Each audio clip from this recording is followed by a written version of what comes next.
TD, Teddy, taking it to the house. Reservations for 6. Whatever you call a touchdown, one thing's for sure. Touchdowns matter more at DraftKings Sportsbook, an official sports betting partner of the NFL. On the ground, in the air, from the special teams or the defense, we don't care how you score them. We want to bet on touchdowns. And at DraftKings Sportsbook is the #1 place to bet touchdowns. Ready to place your first NFL bet? Try something as simple as betting on a player to score a touchdown. Go to DraftKings Sportsbook app and make your bet today. Ready to do your touchdown dance of your own? New DraftKings customers can bet $5 and get $250 instantly in bonus bets and get 1 month free of NFL Plus Premium. Download the DraftKings Sports app. Use code Shannon. That's code Shannon for new customers to get $250 in bonus bets when you bet just $5 and get 1 month free of NFL Plus Premium. Only on DraftKings. The crown is yours. Quick math. The less your business spends on operations, multiple systems, on delivering your product or services, the more margin you have, the more money you keep. But with higher expenses on material, employees, distribution, and borrowing, everything costs more. So to reduce the cost and headaches, smart businesses are graduating to NetSuite by Oracle. NetSuite is the #1 cloud financial system, bringing accounting, financial management, inventory, HR into one platform and one source of truth. With NetSuite, you reduce IT costs because NetSuite lives in the cloud with no hardware required, access from anywhere. You cut the cost of maintaining multiple systems because you've got one unified business management suite. You improve efficiency by bringing all your major business processes into one platform, slashing manual task and error. Over 37,000 companies have already made the move. So do the math. See how you'll profit with NetSuite. By popular demand, NetSuite has extended its one-of-a-kind flexible financing program for a few more weeks. Head to netsuite.com/nightcap. That's netsuite.com/nightcap. Once again, that's netsuite.com/nightcap.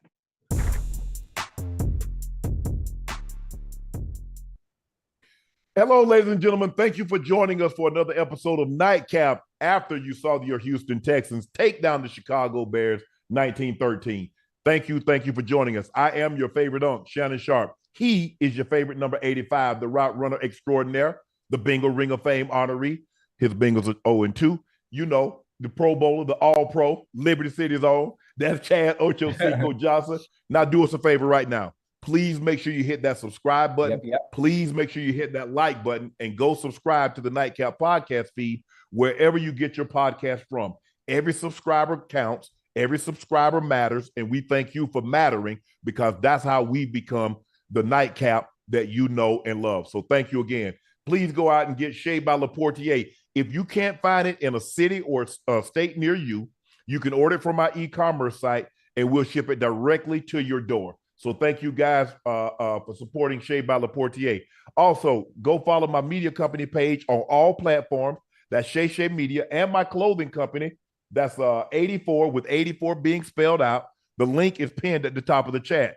Guys, we released some shirts last week. Obviously, we had the tour T-shirts, and we had some shirts that came out on Wednesday night, Thursday, and Friday. Tonight is the last night you're going to be able to order those tees. Noon tomorrow is the cutoff, and they'll be no longer in existence. So thank you guys for your support in that endeavor. 84.com is the link that's pinned at the top of the chat where you can go buy your T-shirts. Ocho, let's get right into it because we got a jam-packed show tonight. Yeah. The Texans hold on and beat the Chicago Bears 19-13. Mm-hmm. They did a great job of getting after Caleb Williams. Yep. They sacked him 7 times. They picked him off twice. Mm-hmm. They did a great job of confusing him with their coverages, and they hold on to win 19-13. Yeah. Big hits in the second half, and he's going to learn, Ocho. Mm-hmm. A lot of the throws that he got away with in college, you can't get away with them in the NFL. They'll make you pay for it. And another thing, when you're heading to the sideline, you know how like college guys will pull up and let you run on out of bounds? Yeah. They're not going to do that in the NFL because they want an accumulation of licks. Mm-hmm. They want that to add up. Mm-hmm. So the first quarter, you might pop right up like that didn't hurt. The second quarter, we feeling good. But they keep putting enough of them on you on the third and the fourth quarter. And over the course of the season, they're going to add up. Yep. Caleb, you got to run. Like when you make a detour, like you going out of bounds, Ocho, you got to get out of there. Run 4 or 5 and get on up out of bounds.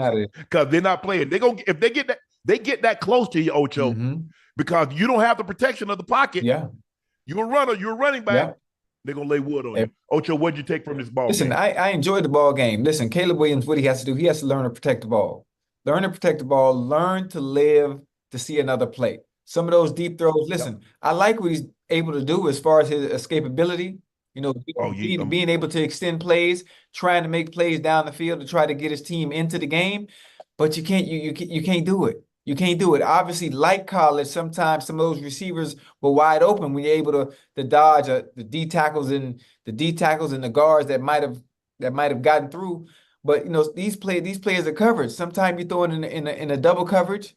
Sometimes you throwing way. He had one throw, Unc. He threw way across his body from the right hash all the way to the all the way back across the field and got picked. Yeah, it's not gonna work. Sometimes, listen, just throw the ball away and live to see another down. I mean, other than that, listen, they pressured him. They pressured him a lot. They fooled him with some of the coverages, and other than that, I mean, it was a good game.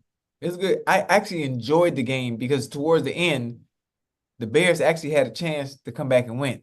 It got real interesting. It got very interesting. It's funny how that always works. You know that? You ever noticed that? I do. Yeah. Because the thing is, it seemed like the Texans was going in to put the game away. They fumbled the Cam ball. Akers fumbled the ball. They fumbled the ball, yeah. They're about to go in and go a touchdown, Ocho. They're about to go up 2 scores. They're about to put the game away. The game would have been over. And that's what you have to guard against. Because if you think about it, Ocho, more teams lose games than teams win games. Yes, sir.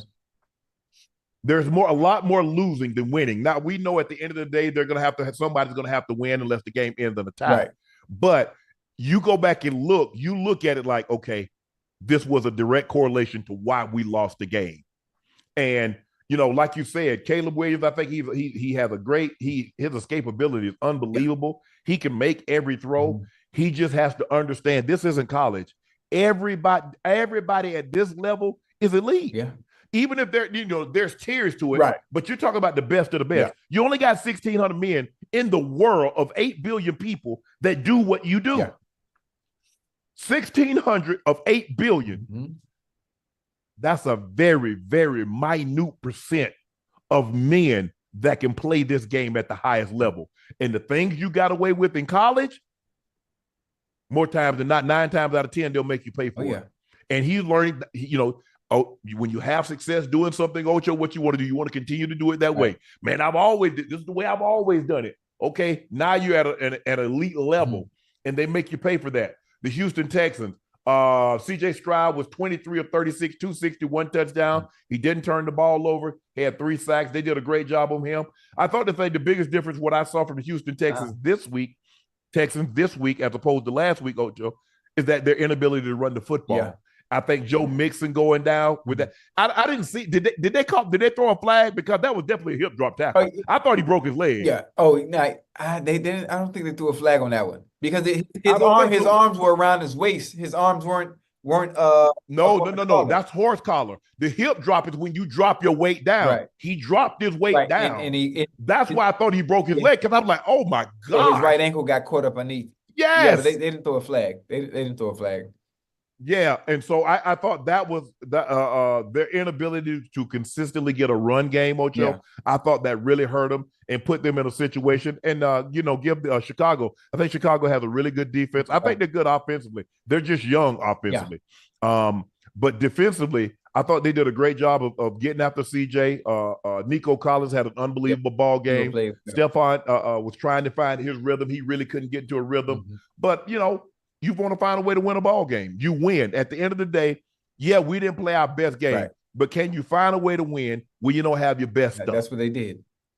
Clearly tonight, they didn't have their best stuff, Ocho, but they still find a way to win. Yeah. What did you like about what you saw from the Texans? Listen, obviously, I like what I saw from CJ Stroud. Man, his poise in the pocket, his almost like a veteran presence, like a Tom Brady, like a let me see, who else sits in that pocket? Like they don't care what's around him. Mm-hmm. And people flying by his head, flying at his ankles.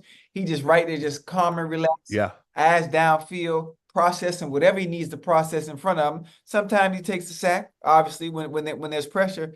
But dog, the maturity that CJ Stroud has and some of the plays he's been able to make, obviously not being really much of a dual threat quarterback, but being able to escape the pocket when need be and extend plays was really good tonight. Obviously, he didn't have the the passing day he would like. Nico Collins made some really good plays, some run after catch. And other than that, Tank Dell tried to get in the rhythm. He wasn't as effective tonight. The same with Stephon Diggs, but they're gonna have 8 days. As Nico Collins continues to get to put up yards and have games like he did today, obviously come next week. Okay, you know what we're gonna do? We're gonna double him, yeah. And then here go Tank, and here go Stephon having a day. So teams are gonna have to pick their poison.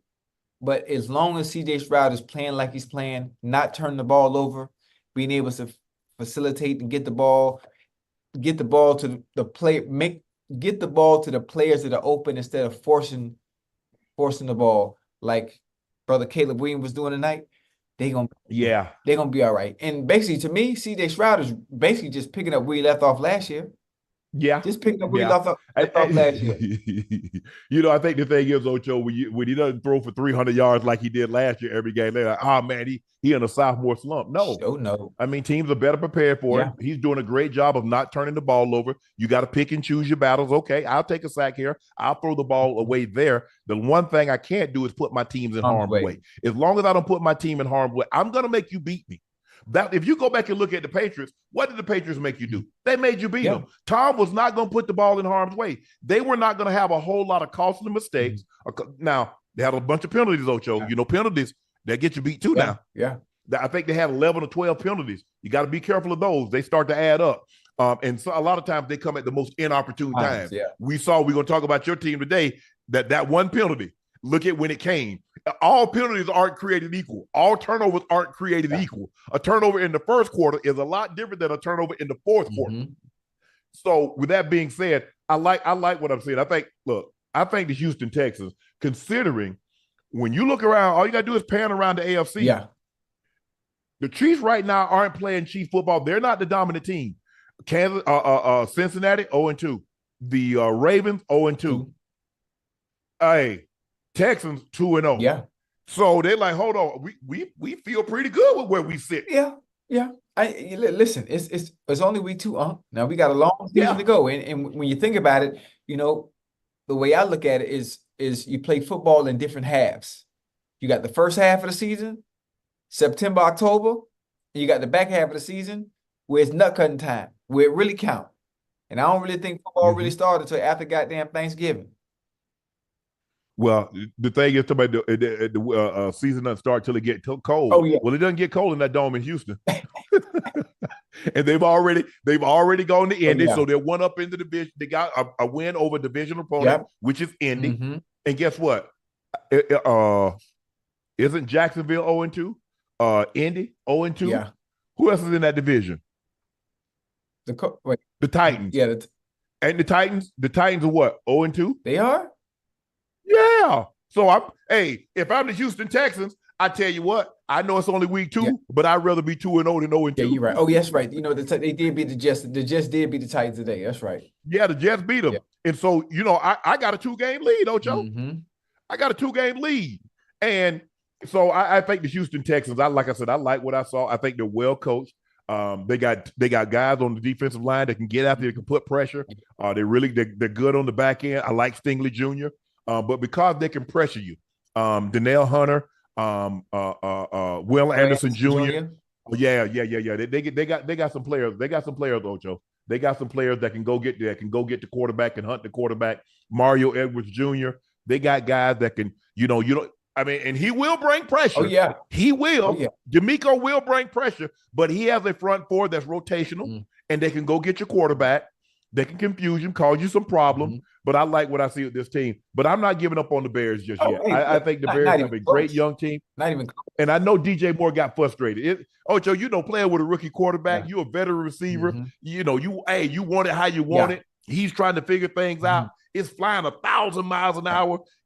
I done got hit. First of all, he got sacked 7 times. How many times did he get hit? How many times did he have to break 4 or 5 tackles in the backfield, Ocho, only to get 2 yards? So you're like, man, it wasn't like this at USC. Yeah, I mean, he gonna be all right though. Listen, if you watch Caleb Williams play, no matter what you may think, they might be 0-2, but it's promising.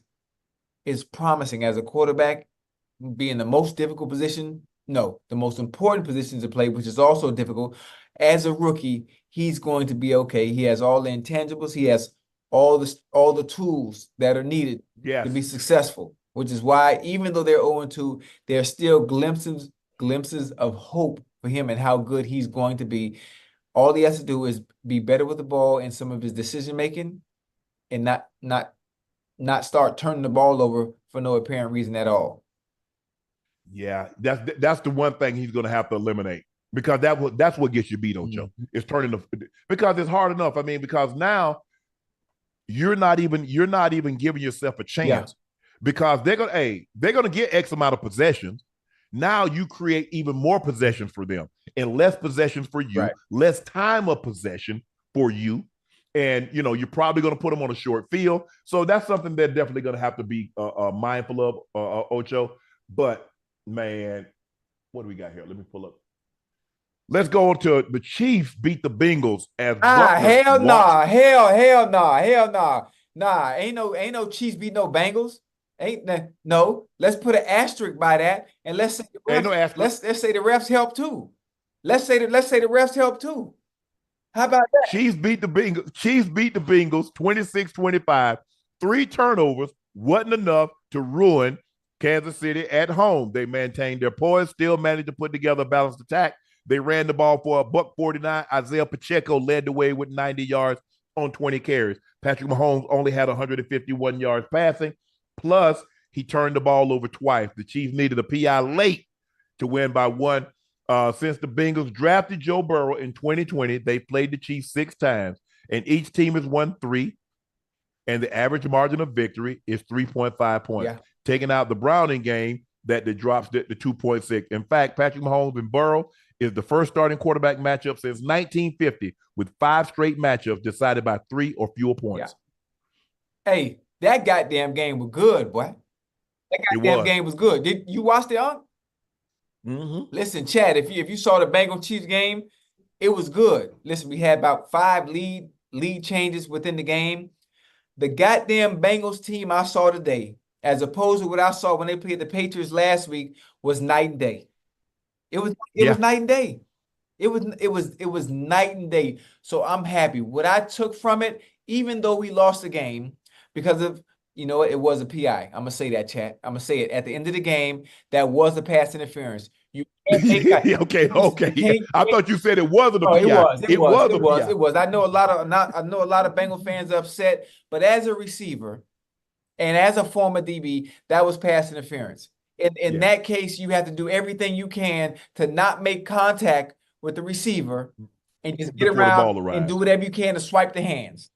But it was pass interference. Even though we're upset, it's unfortunate that it always comes. And when it comes to the Bengals, in the Super Bowl, on Logan Wilson, on Cooper Kupp, on that 4th down, always at the end of the game when it matters most, a flag is always thrown when it comes to us for some reason.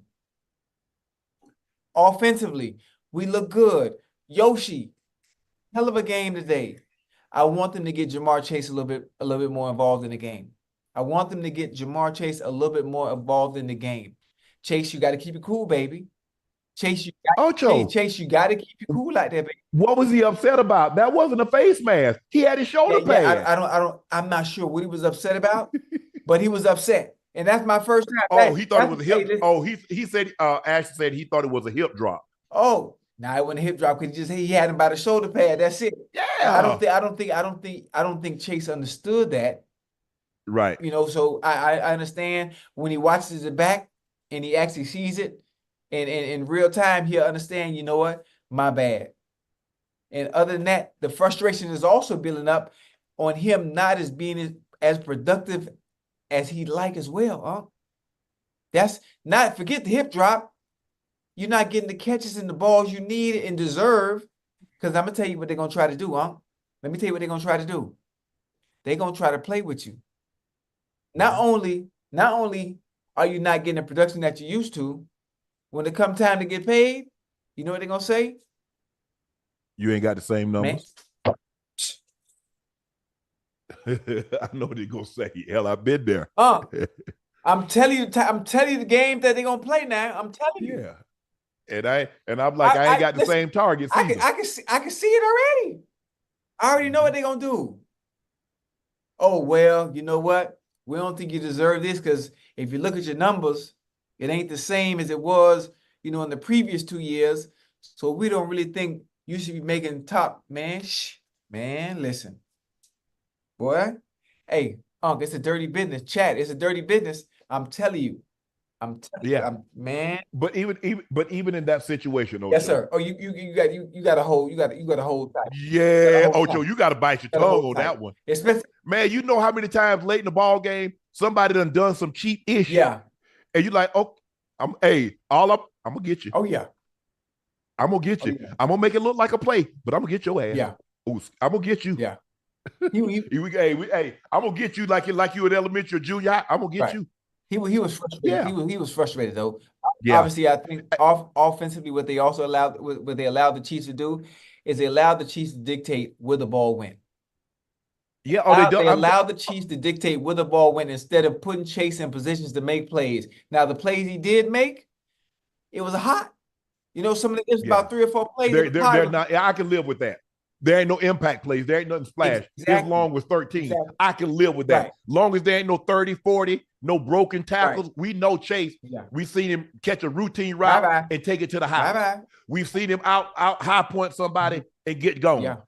If I can live with 4 for 35, and all I'm saying is I don't believe these other receivers, I don't believe they can make enough plays to beat me. I know one can. Mm-hmm. He can single-handedly beat me. These other guys collectively, no, they can't. No, they can't. They can't make enough plays consistently, Ocho. So I'm gonna double him. So if Gesicki and Burton and all junior sample ball, if all those guys, listen, I know I hear what you're saying, but we have very, very, very, very good depth at the receiver position. Now, we might not be able to beat you, but I think we can make enough plays consistently to be in the game. And that's what you saw today. Listen, there's no reason for Mahomes to have three turnovers and we to lose this game. Bad turnovers, too. I'm talking about bad. That goddamn Cam Taylor-Britt interception. Oh, no, that was one. Hey, that was beautiful, boy. That was beautiful, boy. But Worthy, I mean, I just want you to. I just want to know one thing, Worthy. Where did you think it was? You thought it was Christmas and Santa Claus was going to come down the chimney? Because that was the only way you could throw the ball. Because what you have to do, Worthy, is that you got to stack him. Oh, you can't let him be on your hip because he's going to ride you to the sideline, and it's going to have to be a perfect throw. Yeah. No, is that with that speed, once you get even with him, now you got to stack him. You got to put him in a trail position. Right. Can I say something? Go ahead. For people in the chat, obviously, Worthy is the fastest receiver in the league. Obviously, having the fastest combine time of all time. 4.2 and 4.3. I don't think people understand how close that is. Yeah, I'm talking about in real time when two individuals like yeah. This is 4.2, and this is 4.3. Like it's right there. So you in arm's length and arm's reach. It ain't like this huge gap. I think people fail to realize that and have this perception that if you run 4.2, you just that much faster than everybody else. Hell, all the skill positions out there run 4.3, huh? Mm-hmm. So from a technical standpoint, if you 4.2 and I'm 4.3 and I make you bow all the way around and you ain't making no move. Oh, I'm gonna do is just cut you off to the point and ride you to the sideline. I'll make you run the loop and I'm just going. That's it. I'm gonna intercept you right at the point because I know the ball got to where the ball got to be. Exactly. The ball got to be somewhere between 40 and 44 yards and 2 to 4 yards from the sideline. I know that every time the ball comes out at the same time, it's gonna hit at the same spot every single time. So single time. You got the win in the phone booth. Right at the snap of the ball. You got to win there. All that trying to go around people. You ain't finna run the loop. You're not finna, first of all, you're not finna just run the loop and be the 4-4 or 4-5 guy. Because he knows he's gonna intercept you. The angle. Look at Revis. Yeah. Revis ain't run no 4-4. No. Hey, he was so technically sound, though. And his not ball control. His ball skills were elite. Once you get to a certain point, he get his eyes back. He got that arm bar right at your hip so it can feel where you at. Man, listen. And he gonna ride you to the sideline. Right, he's long. Because if you look at the way Reeves was built, he's long armed. Mm-hmm. So in other words, and most athletes, black athletes, potentially have longer legs and shorter torsos. His arms are extremely long. Yes, sir. So when you look at it, if you go look at pictures of Reeves and look how, for a guy his size, look how long his arms are. Yep. And if you notice something about Reeves, he never went for the first move. Oh man, listen. Hey Chad, let me tell y'all something, boy. He said right here. Hey Chad, listen to me. Reeves had the patience of Sally Mae. I bullshit you not. Reeves had the patience of Sally Mae. There was one receiver when Reeves was in his prime that was able to get him on a consistent basis, and that was Stevie goddamn Johnson. That's it. Stevie Johnson. Like a big receiver was always going to have problems with him. You needed to have quick. See, I'm surprised you didn't have more success, but I think because you weren't as physical as you needed to be. No, but not at all. If a big receiver that don't have quick twitch, he gonna eat you up. You done. He gonna eat you up. Done every time. he gonna eat you up. But here's the thing, Ocho. People look at it and they think it's just speed that makes Tyreek so good. Oh. Tyreek has learned how to run the route tree. If the Kansas City Chiefs want to maximize what Xavier Worthy can be, he's going to have to run slant routes. He's going to have to run out routes. He's going to have to run unders. He's going to have to run digs. He's going to have to run comebacks because everybody knows first of all, it's a lot. It takes a lot to slow that speed down, Ocho. Hold on. That's the whole thing. I'm glad you just said that. Because Worthy doesn't even have to run full speed. They already scared of you anyway. All you got to do is exaggerate your running motion under control, because once you come on the ball, they getting the F up out of there anyway. Learn how to set up the slant. Learn how to set up the dig. Learn how to run the curl. Give the illusion that you're running fast when you're really not, so it's easier to transition. Yes. Man, come on, Unc. Wait, you got to tell me. I got chill. I mean, I wish I could like sit down and talk to him. It's like, okay, tell me what you're thinking. You got this route. Yes, tell me what you're thinking. Based on how look at outside, he head up, he inside.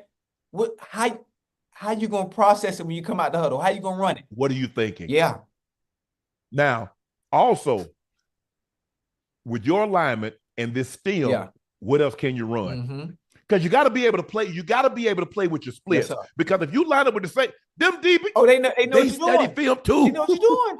They don't study film. So if the ball in the left hash and you 2 yards on the outside of the number, hell, it's only 2 or 3 things you finna do. Yeah. Yes. I know. So you're gonna have to play with your splits. I mean, and they're gonna be watching. If all of a sudden you on the right side, if you normally, like most people, a lot of teams, like when we're like growing up, if you was on the left side over here, you put your left foot back. Right. You on the right side, you put your right foot back. Okay. Now, when we run that bang, we want the inside leg up. Yeah, it got to be 7 steps.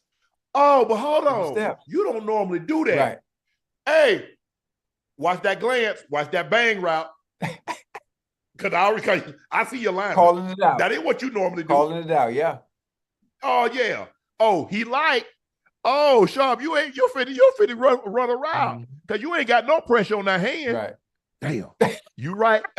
Hey, I told you. I told you Ocho, I'm sitting light. Yeah. I told you how the veteran DBs. I never forget Aaron Glenn. Aaron Glenn told me, hey, boy, I know every time you finna get the ball because you come to the line of scrimmage and you do your gloves like this. You pull them tight and you restrap them. I'm studying everything. And every time he was right. But AG told me after the game, I know when the ball coming, A5. You tighten your gloves, you do like this when you come to the line of scrimmage, and you restrap it every time. Don't give him no keys. I said, God damn. Yes. We watched everything. Yep. Because a lot of times, just like anything else, I mean, you have a dominant leg that you want to push off of. Yeah. So do D linemen. They have a dominant leg. They want to push off of. So if all of a sudden, if you even, more times than not, if you even, okay, you're going to drop in coverage or you play in the run. But if you stagger that stance, Right. oh, you're trying to get off the rock. Yeah. So I think that's the thing with Worthy. If I can share any information to him, you're going to have to start. You're going to have to do something other than go deep. You're going to have to learn, okay, off this stem, I can also run X, Y, and Z. I just don't have to run the go route. And you're going to have to play with it because, I mean, you line up tight to the numbers. You ain't running no damn go from there. Right. It'll take you all day. So I think he gonna be good though. He gonna be good. You know how Andy Reid is, how creative he is when it comes to using players, you know, especially to their strengths. But when Worthy can, whatever his weaknesses are, once he can take those weaknesses and make them, they don't need to be his strengths, but make them good, then he becomes that much more valuable. And the playbook for him opens up exponentially. That's a big word. You know what I would do, Ocho? I would go to the film department. Yeah. I say, go give me every tape you got on Tyreek Hill. Every catch. Every practice tape, every game tape. Right. I'm going to study Tyreek Hill. Yeah. When I got into this business, Ocho, and I knew I was going to be interviewing people, I asked Eric Mann, the guy that I love his interviewing style, and I'm nothing like because he trained in this, was Ed Bradley. I said, give me every interview Ed Bradley did at 60 Minutes. They got me about 40 hours of interviews of Ed Bradley. Yeah.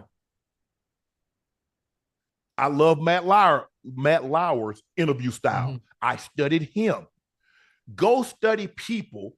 Xavier Worthy, the comparable to you with speed-wise is Tyreek. He played in that system. Yeah. You're going to be running a lot of the same routes. It's the same system. Yeah. The same coach that drafted Tyreek drafted you. The same way. And Tyreek came in as kind of like a gadget guy. He was like, they'll come in and give him, he had a package. He kick returner, punt returner, but they had a package of plays for him because he had too much speed not to try to get the football in his hands. But he taught himself how to run the tree. Now he's going to run his way all the way to Canton.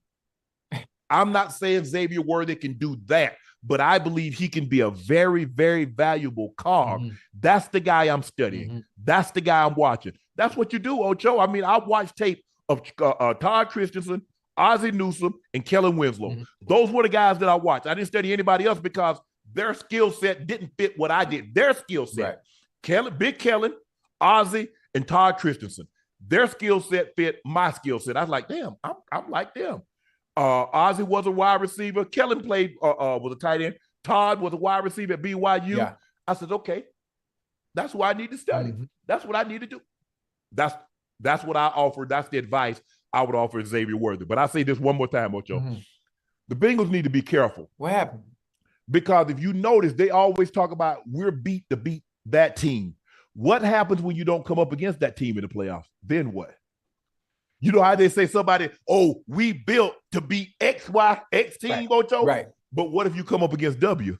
And you don't see X? We'll probably win. I think, you know what I think it is from a personnel standpoint. I don't know what it is about why we play so well against the Chiefs, despite the turnovers. If we could have got more points out of those 3 turnovers, I think we could have actually not blew them out. I don't want to use the word blowout. Because y'all play y'all coverage. Because y'all can get pressure with your 4 and you drop 7 in coverage. I watched they ended up benching the left tackle because he was so bad. You see, this is what I'm talking about, Ocho. This is what I'm talking about with football. What, the Chiefs left tackle? Okay. Chiefs left tackle number 76. I saw him complaining too. You saw when the person that the guy that caught the touchdown pass replaced him. Got hands to the face. Yeah. And then he on the sideline talking about, see, y'all just took me out the game. Now look. Yeah, they took you out the game because you about to get Patrick Mahomes' head beat in. Ocho. Yeah. This is what I know. When you're helping, when the left tackle, right tackle, they're always going to ask, Sharpie, what are you doing? Garrett Zimmerman never wanted me to, he didn't want me to touch the guy. Right. Because he said, Sharp, I'm going to set a certain way. He called me Sharpie. He said, Sharpie, I'm going to set a certain way. If you hit him, I might overset him and then you push him inside. Right. Or I might expect something. So he didn't want me to touch him. Yeah. He was one of the few people, one of the tackles I played with He did not want you to chip. He's sitting a certain way. Right. But a lot of guys, I was like, okay, I got you here. I got you outside. Right. Which means you can sit as heavy as you want to inside because I got you protected on the outside. Pacheco is coming to chip on his outside. He oversets him to the outside, and Hendricks goes inside and sacks Mahomes. I was like, you got to be kidding me. I'm like, bro, I just want to know what your report card say. Did you get an S or U? Was it satisfactory or unsatisfactory? Because I'm confused right now. I mean, he got. The back is coming. I know they told him. Because you look at Pacheco, he checks, he goes wide. He's going to chip him. Yeah. If he comes up the field, Pacheco's going to chip him back onto the tackle. Right. Just don't overset outside and give him a free route. Because guess what? Hendrickson sees like, oh, hook him Pacheco. Oh, you set wide. Oh, I'm going inside. Right away. That's what I'm saying, guys, with IQ. Know where you help. Hey, I'm asking, what y'all doing? Because I needed to know, because sometimes the tackle had to step down to secure the gap with the guard. I needed to know that because now that's going to impact my stance. Do I take a hard step inside or can I sit outside? Hey, Zim, am I about? Hey, they're going to let me know. They're telling, we say Gilligan. That means, Shannon, you on an island. Yeah, you by yourself. Okay. You're on your own. Ocho, now this is why I've been lifting, but I got to use these muscles on him now, Ocho.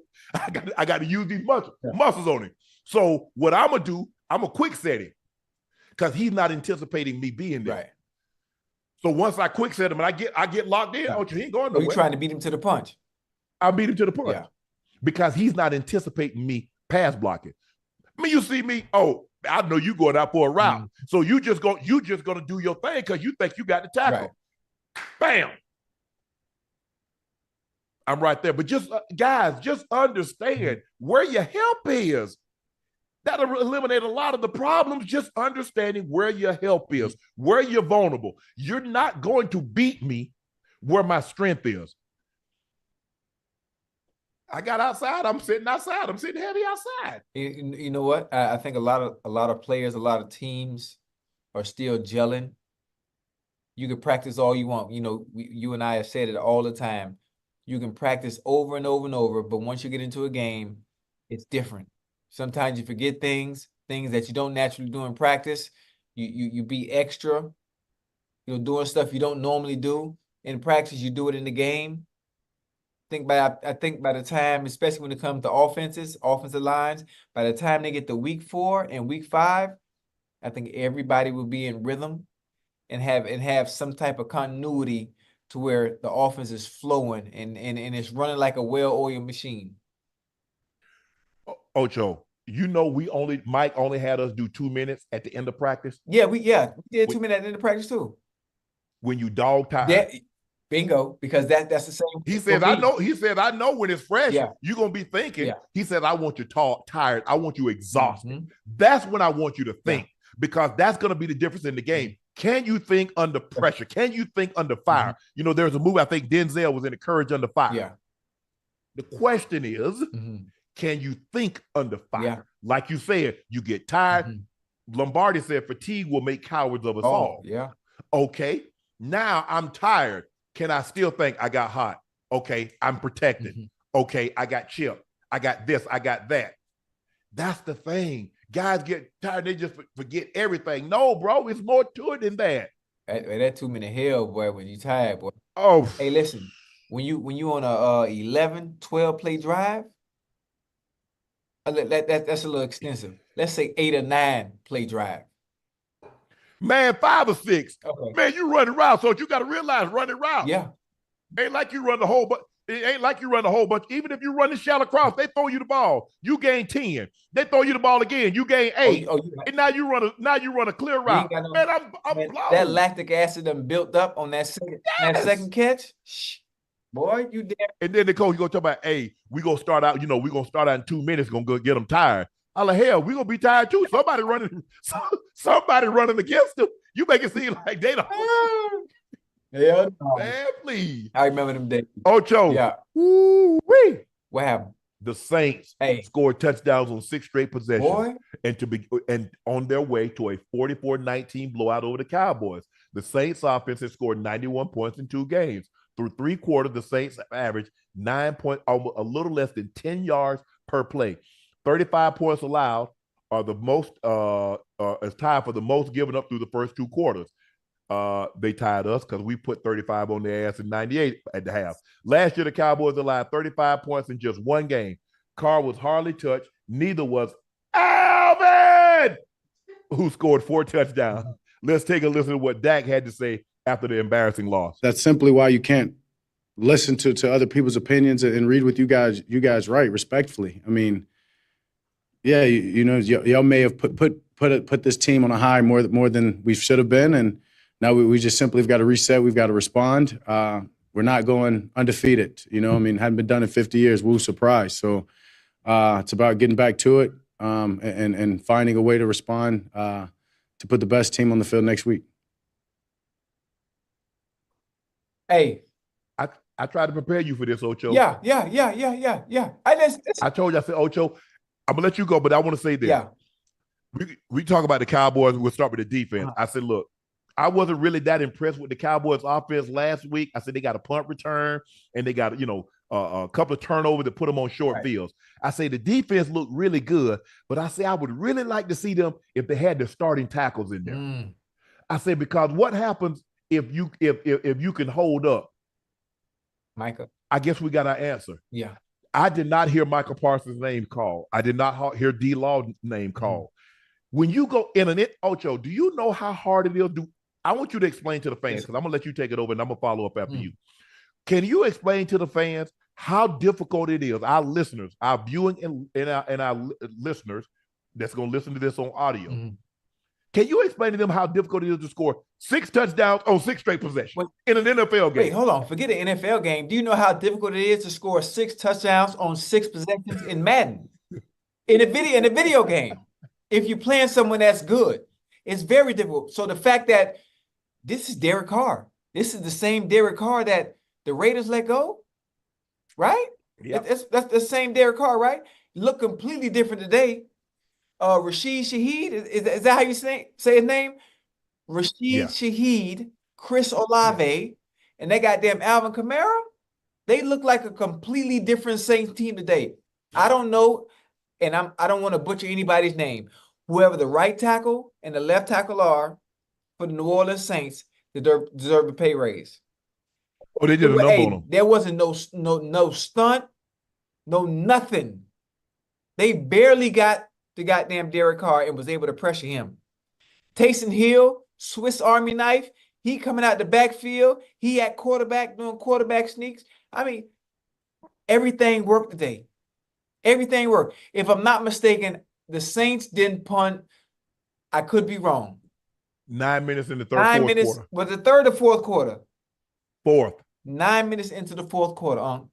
It's I'm sure it's happened before, but come on, man. I didn't expect it to happen to the Cowboys. Again, one thing that the Cowboys always do, they have a game like this. Maybe not them allowing a team to score 35, but they've gone 12-5 the last, 3 years in a row? Yes. So this is one game down. I'm assuming, knowing them and the way they bounce back after a loss, they're going to look completely different next week, and everybody going to be back happy. They couldn't stop. Look, Derek Carr was 11 of 16. 243, 2 touchdowns, a pick, a sack. He had a 99 QBR. Alvin Kamara has some of the best balance I've ever seen. Oh, yeah. Hey. I mean, you think you got it? Up. You better wrap all the way up. He is phenomenal. Yeah. Playing through contact. 20 rushes, 115, 3 touchdowns. They had 39 carries, $190. I just don't know. I don't know what that was today, because the Saints did whatever they wanted. Yeah. They got whatever they wanted, and as much of it as they wanted. That's embarrassing. Yeah. That's embarrassing. That's the Cowboys defense should be. Look, Dak didn't play well, and this is not all on Dak. And people like, well, Shannon, you think that's all Dak's fault? No. But you're allowed to match what the opposing offense. Guess what? When the Saints score, they're like when they kick it off, Dak is allowed to go score now. And you know, that's the type of game I thought it was going to be at the beginning. That's the type of game I thought it was going to be. I thought, you know what? I say, man, boy, this is looking to be, it's going to be a shootout. The Saints score, the Cowboys score. Okay, the Saints score. Okay, the Cowboys score. I was expecting, you know, both teams to put up 40, 42, 35. That's what I thought it was going to look like. Turnover, interception, and then they were capitalizing on those turnovers. Oh, they ain't kicked no field goal. They scoring touchdowns. Now, if my Bengals could have done that today, shit. But the Cowboys need another receiver. All they got is CD. And you see when they started doubling CD, you see how difficult life got with that? Yeah. But you know what I like? You know what I like about what the Cowboys do with CD Lamb? They move him all around. In 3-by-1, they'll put him at the 3. In 3-by-1, they'll put him at the 2. Sometimes he'll be on the outside. Sometimes he'll be on the opposite side as the X. So I like, even though they try to double him, they move him around so much, it makes it difficult. If you think about it, though, Ocho, after he got that long touchdown run, that was it. He only caught one more pass. Yeah. I hate when that happens. I hate when that happens. Because you think you about to have a bomb day. Hey, I already got me a long tub. I done got me about 90. I done got me a 90. It's the first quarter. Yeah. I'm like, I'm adding up in my head, Ocho. Yeah. Okay, that's $1.50. That's at least 150, 180, 2 tubs at the least. And the fact that you just said that, I don't know if we get into the Kyler Murray game today. Remember what I said about Marvin Harrison Jr. yesterday, last night's show? I said he is going to go off. And just the way the NFL works, just I don't know how to explain it. But he went crazy in the first quarter. And I sent out a tweet. I sent out a tweet and said, I guarantee you, even though he's on fire like an NBA Jam character, they're going to stop going to him. And lo and behold, I think the stat line might have been the same at the end of the damn game. It was. I think he had got another target, and that was it. They do it every time. I will never be able to understand why it works like that. They just run the offense, and I guess if a defense says, you know what, the rest of the game, we taking Marvin Harrison Jr. out the game, the offense, a coordinator, allows the team to do just that. I hate when they allow a team to dictate where you go with the ball. I hate it. Force your goddamn will sometime. They gotta this is embarrassing though, Ocho. You can't get beat like this, man. Hold on. It's only week 2. Is it really embarrassing to lose? Yes. Like this week 2 as opposed to 10 games in, 11 games in, 12 games in? Ocho, you allowed a team to go 6 for 6 touchdowns. You said it's hard to do on Madden. Oh, yeah, it's hard to do in a video game. Well, they just did it in the game. Especially you playing a quality opponent. It's hard. That's what you told me the Cowboys were. I said that? Yeah. Nah, I said. Yeah, you done had Dak. Oh, man, we had Dak. Oh, yeah. My boy had Dak, that's my boy now. Now they go bounce. Y'all must have got separated at birth somehow. Y'all lost contact. Hey, they gonna be all right. You know what? This is the good thing though. You know, it's really not. Sometimes this can be a blessing in disguise to have a game like this early and get it out the way, to have some teaching tape, to have some film for Mike Zimmer to go over with the defense. Listen, we can't have this. Dak, Tolbert, that receiver, CD Lamb, Zeke.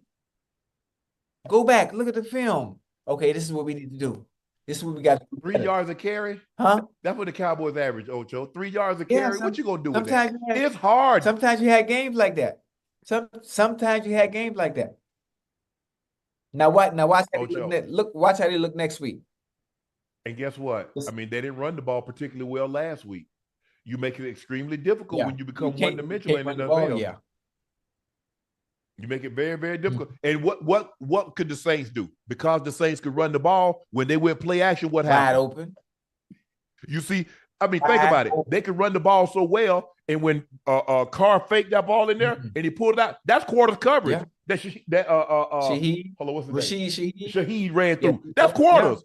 Safety sitting low.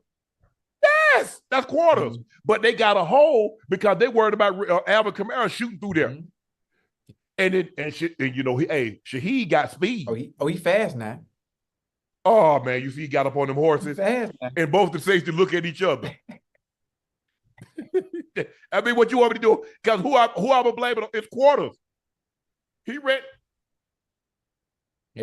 25, whatever you want to call it, 88, whatever coverage you want to call it, Ocho. That's what it was, a quarter cover. Everybody got a quarter of the field. Safety, you got a quarter.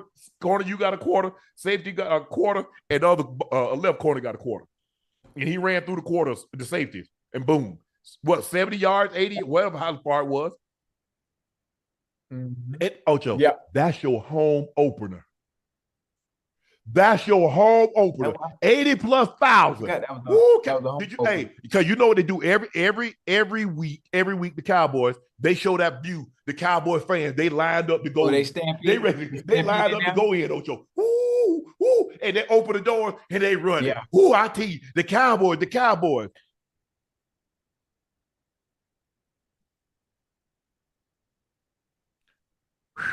Man, to get beat like that, Ocho. It's bad. Was it? I told you, I think they're gonna be all right. I think they're gonna be all right. Hey, get them losses out the way now. Get them out the way now, as opposed to later on in the season, and one of them losses cause you to go home. You're supposed to be Dallas. I mean, if you go back and look, the last couple of years, Dallas has been really poor against the rush. Yeah. And when you allow a team to run the football, they're going to play action off of it, and you're going to have guys wide ass open. I mean, the last time we saw them last year against the Packers, what the Packers did? Ran them off the field. Right down their throat. No trickery, right down their throat. Right down it. Ocho, the Ravens are 0-2 as the Raiders go on the road and win 26-23. This marks the Ravens' fourth loss after leading by double digits in the fourth quarter since 2022. This ties the Bears for the most in the NFL in that span. The Ravens can only blame themselves for this fourth quarter collapse. The only time Baltimore has started 0-2 and Coach John Harbaugh's previous 16 seasons was 2015. After failing to hold on to a 10-point lead against the Raiders with 12 minutes remaining, the Baltimore dug itself into a hole. The Ravens' next 3 games are against the defending division champs, at Dallas, at home against Buffalo, at Cincinnati. Ooh. The Raiders had only 48 yards of offense at halftime.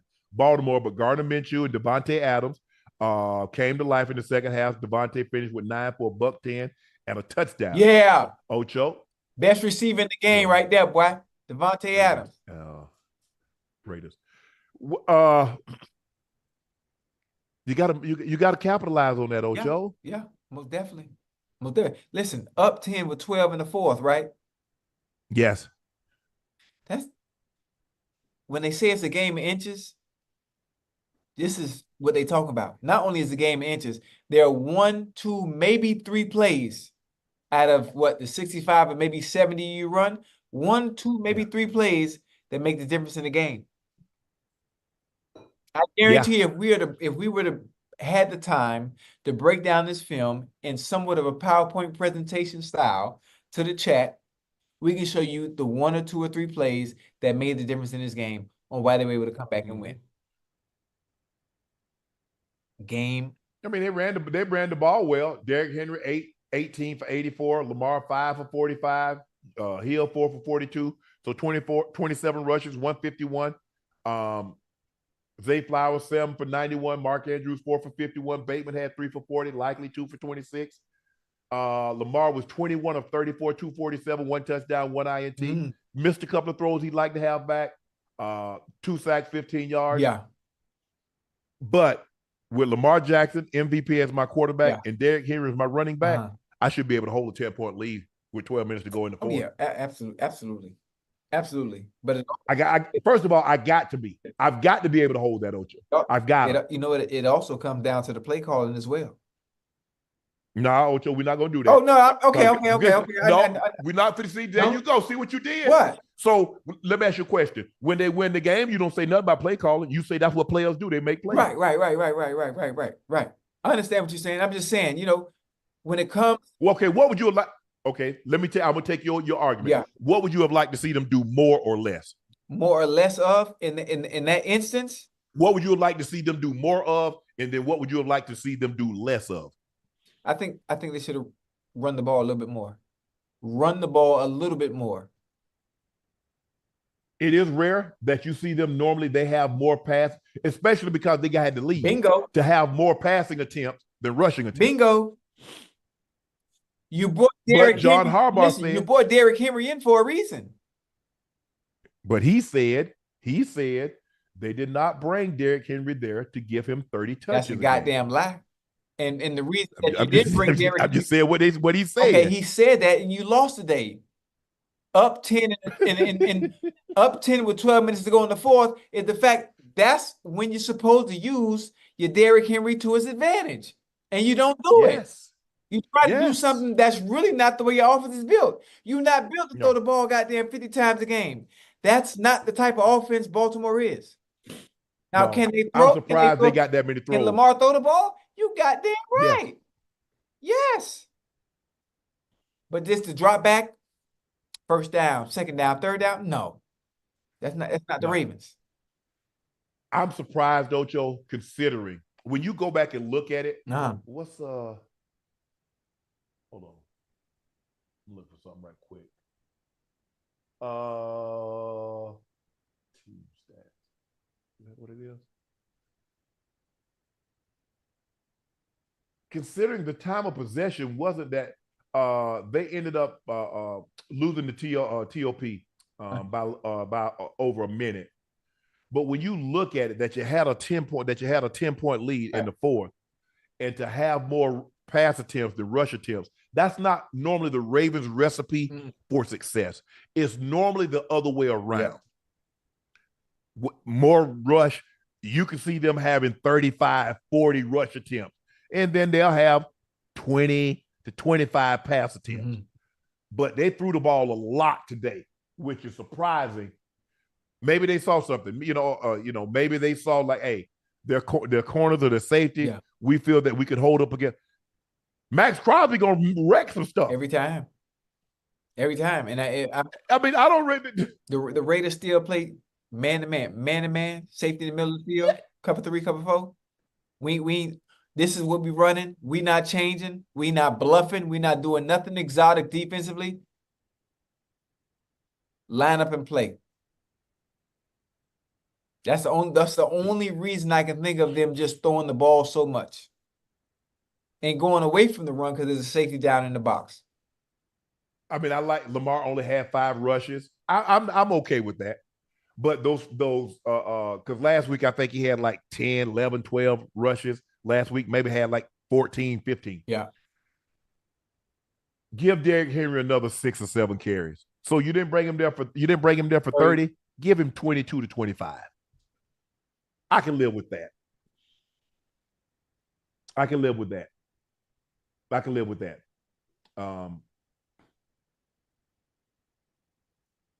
But look, like I said, Pittsburgh is the number 1 in the division at 2-0. Baltimore is 0-2. Cleveland's 1-1. Cincinnati's 0-2. That's crazy. And you guys play Cincinnati in the next 3 weeks, Ocho. So it's gonna be very, very interesting. But like I said, I mean, at the end of the day, you are what you are.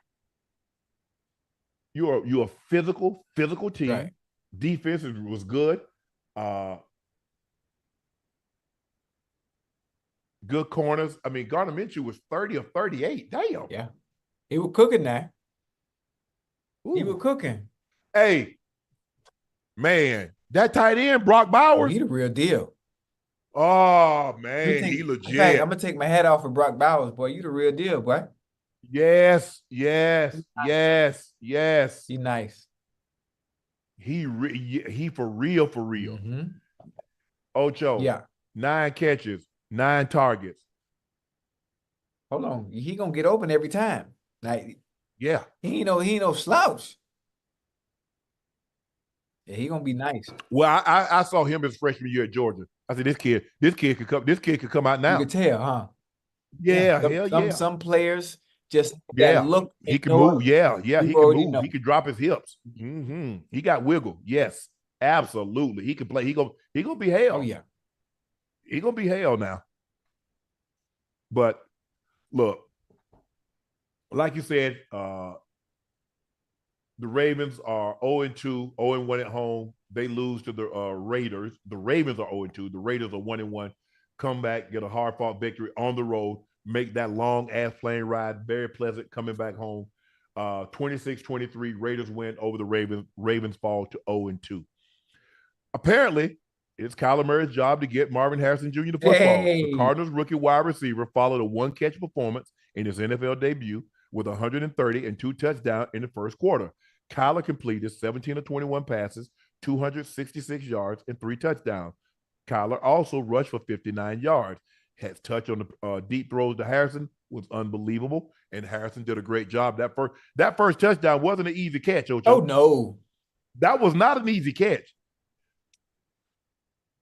But did you see the difference between what he did and what Likely had against Kansas City? Yeah. You see what did Harrison Jr. do? Go limp. You see how his body just went limp, Ocho? It ain't trying to stand up. Go limp. Yeah. Boom. That boy, this class, he and Neighbors. Yeah.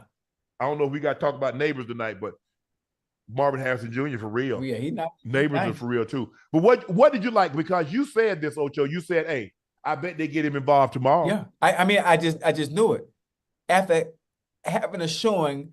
The what number pick was Marvin Harrison Jr.? Like 4? 5, 4, 4, 4. To come out 4 on your debut and have one catch, that's embarrassing, man. Not to him. I'm saying as an organization in general, not featuring the best receiver, arguably the best receiver in the draft. What are we doing? Are we even serious about winning, competing, not highlighting our new shiny toy? So I understood and knew what they were going to do the following week. Oh, they finna feature him, or they finna get him going, get him some targets, get him some touches. But they did that in the first quarter, and I said, you know what? I sent a tweet out. The chat can attest. After that first quarter, I said, I guarantee you, his stat line looked exactly the same in the first quarter as it does in the fourth, because they're gonna stop feeding them. They do it every time because the defense adjusts. Okay, y'all find 18 as soon as you break the huddle. But it's hard, Ocho. We calling our play in our formation. Wherever 18 line up, we doubling. But Ocho, they ran the ball 40 times for 231. Hey, why I gotta throw it? Right. If I can just put the ball in the guy's belly and he get 10 yards. Right. And I ain't got to worry about no tip passes. I ain't got to worry about, guys slipping down to get picked. I just turn around and hand it to Connor. Right. And he getting 5, 7, 8 yards. I'm like, bro, Kyler Murray had James Conner had 21 carries, 122 a touchdown. Kyler was 5 for 59. DeMercado, 2 for 46. Yeah. I mean, if I tell you what, this is what I used to tell the defense all the time. If y'all stop TD, we'll throw it. But if you don't stop TD, we're not going to throw it. At least give yourself a chance. You let this man get 7, 8, 10 yards of carry. You think Mike going to call a damn pass? I bet, hey, let's stop there. Y'all can't stop TD? We'll throw it. I promise you, if you stop TD twice, we're going to throw it. They ain't going right in the air. I mean, Kyler did 17 of 21. I mean, he was, man. Some of the plays that he made, that one he escaped and threw that strike to the touchdown. That touchdown. The back of the end zone? That was nice. What? That was nice. And then he found Marvin Harrison Jr. on an escape, rolled it to his left, got it up over the top, boom. I mean, he played for now. That's the thing with Kyler. Because you see it. You see the guy like, he can do it. And then sometimes you're like, Kyler, what are you doing? Hey, I like Kyler, especially when he run the ball. He look like a little bad little kid, like a bad little kid running away from you. Yeah. And he take like 700 steps in 20 yards. I mean, it's like, but he be booking. Yeah, he be out of there now. Yeah, I like Kyler. I mean, a phenomenal. I mean, think about it. The guy was the number 1 overall pick in football. Mhm. He was the number 8th pick in the MLB draft. Mhm. Do you know? They say the hardest sport. I've talked to guys that played both. Right. Bo, Brian Jordan, Time, play both. John got drafted in the 2nd round by the Yankees. Say the hardest of the 2 sports is baseball. Yeah, well, obviously. This guy went number 1 overall in football and number 8 in the MLB draft. Do you know how immensely talented you have to be able to do that? And he won 3 straight state titles in the state of Texas in the biggest division. And he didn't lose a game. I think he lost either 1 game or he lost no games. Do you understand? In the state of Texas, in the biggest division. Yeah. Real deal. Texas football is different, boy. Man, you see they're building 40 and $50 million stadiums in high school. They got weight facilities that rival colleges. Where all that money coming from out there, man? Hell, if you and I know. Chat, where all that money coming from, man, for the high schools in Texas? Coming from somewhere. Oh, yeah. The more, I guess, they're like, I take my.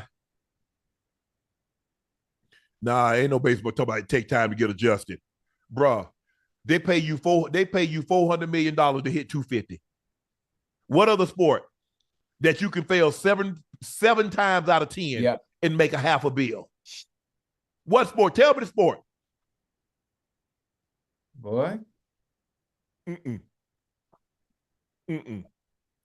But the Cardinals bounced back and they laid a smackdown on the Rams 41-10. It was over in the first half. The score was 24-3. Then all of a sudden it was like 41-3, 41-10. The Rams, where did they go from here, Ocho? Matthew Stafford, 19 of 27, 216, sacked 5 times. Yeah. They could not run the football. Blake Corum, 8 for 28. Kyron Williams, 12 for 25. And if I'm not mistaken, Cooper Kupp got injured. So now Puka Nacua and damn. Shoot, where did they go? Man, listen. It's only week 2. It's definitely too early to hit the panic button. But you would expect the Rams, being who they are, to beat the Cardinals. But it's a new year, huh? It's new. Yeah. It's a new year. The Cardinals aren't who they were last year, and they proved their point today on why. But the Rams got an issue. Injuries. And it's defensively. Because remember last week, the Lions ran it down the effing throats. And guess what? The Cardinals came back and said, we're going to do you one better. Yeah, we're going to do the same. Now, yeah. I mean, that's back-to-back weeks. Well, they ain't got that boy in the middle now. They ain't got that. Well, he ain't coming back. He ain't coming back. He might. You never know. No, he ain't coming back. He's like, nah. He said he don't have the desire. Because when you're competing against yourself. Yeah. Your younger self. Right. They're not comparing Aaron Donald to any current player. Aaron Donald got compared to him younger self. Mm-hmm. Tom Brady got compared to his younger self. Peyton, greats get compared to them younger selves. Right. They don't get compared to the players of, Tom Brady's playing like this guy. No. Tom measuring stick was a younger Tom. Mm-hmm. Aaron Donald measuring stick is a younger Aaron Donald. Right. And he said the fire to get up and jump out of bed and go train and be that guy that I need to be and that everybody's seen me to be for a decade, I ain't got it. Yeah. Shit, it happens. And to not to steal and not to take money. I mean, think about it, Ocho, because he could have came back. But he's like, nah, I got a standard. Right. 3 defensive players of the year, defensive rookie of the year, 8-time first team All-Pro. Only LT can rival that. Mm-hmm. When you talk about defense, only he and LT, the 3 defensive players of the year, the defensive rookie of the year, the 8 first team All-Pro in a decade. The only difference, LT got a league MVP. I don't think we'll ever see that again. I don't want to say never. I hate saying never and always. But the likelihood of a defensive player winning MVP, not defensive player of the year, Ocho, He was the MVP of the entire league. Yeah, that's crazy. That would be a difficult feat for anybody defensively to get. What, he gonna have 30 sacks? He gonna have 20 picks? Something like that.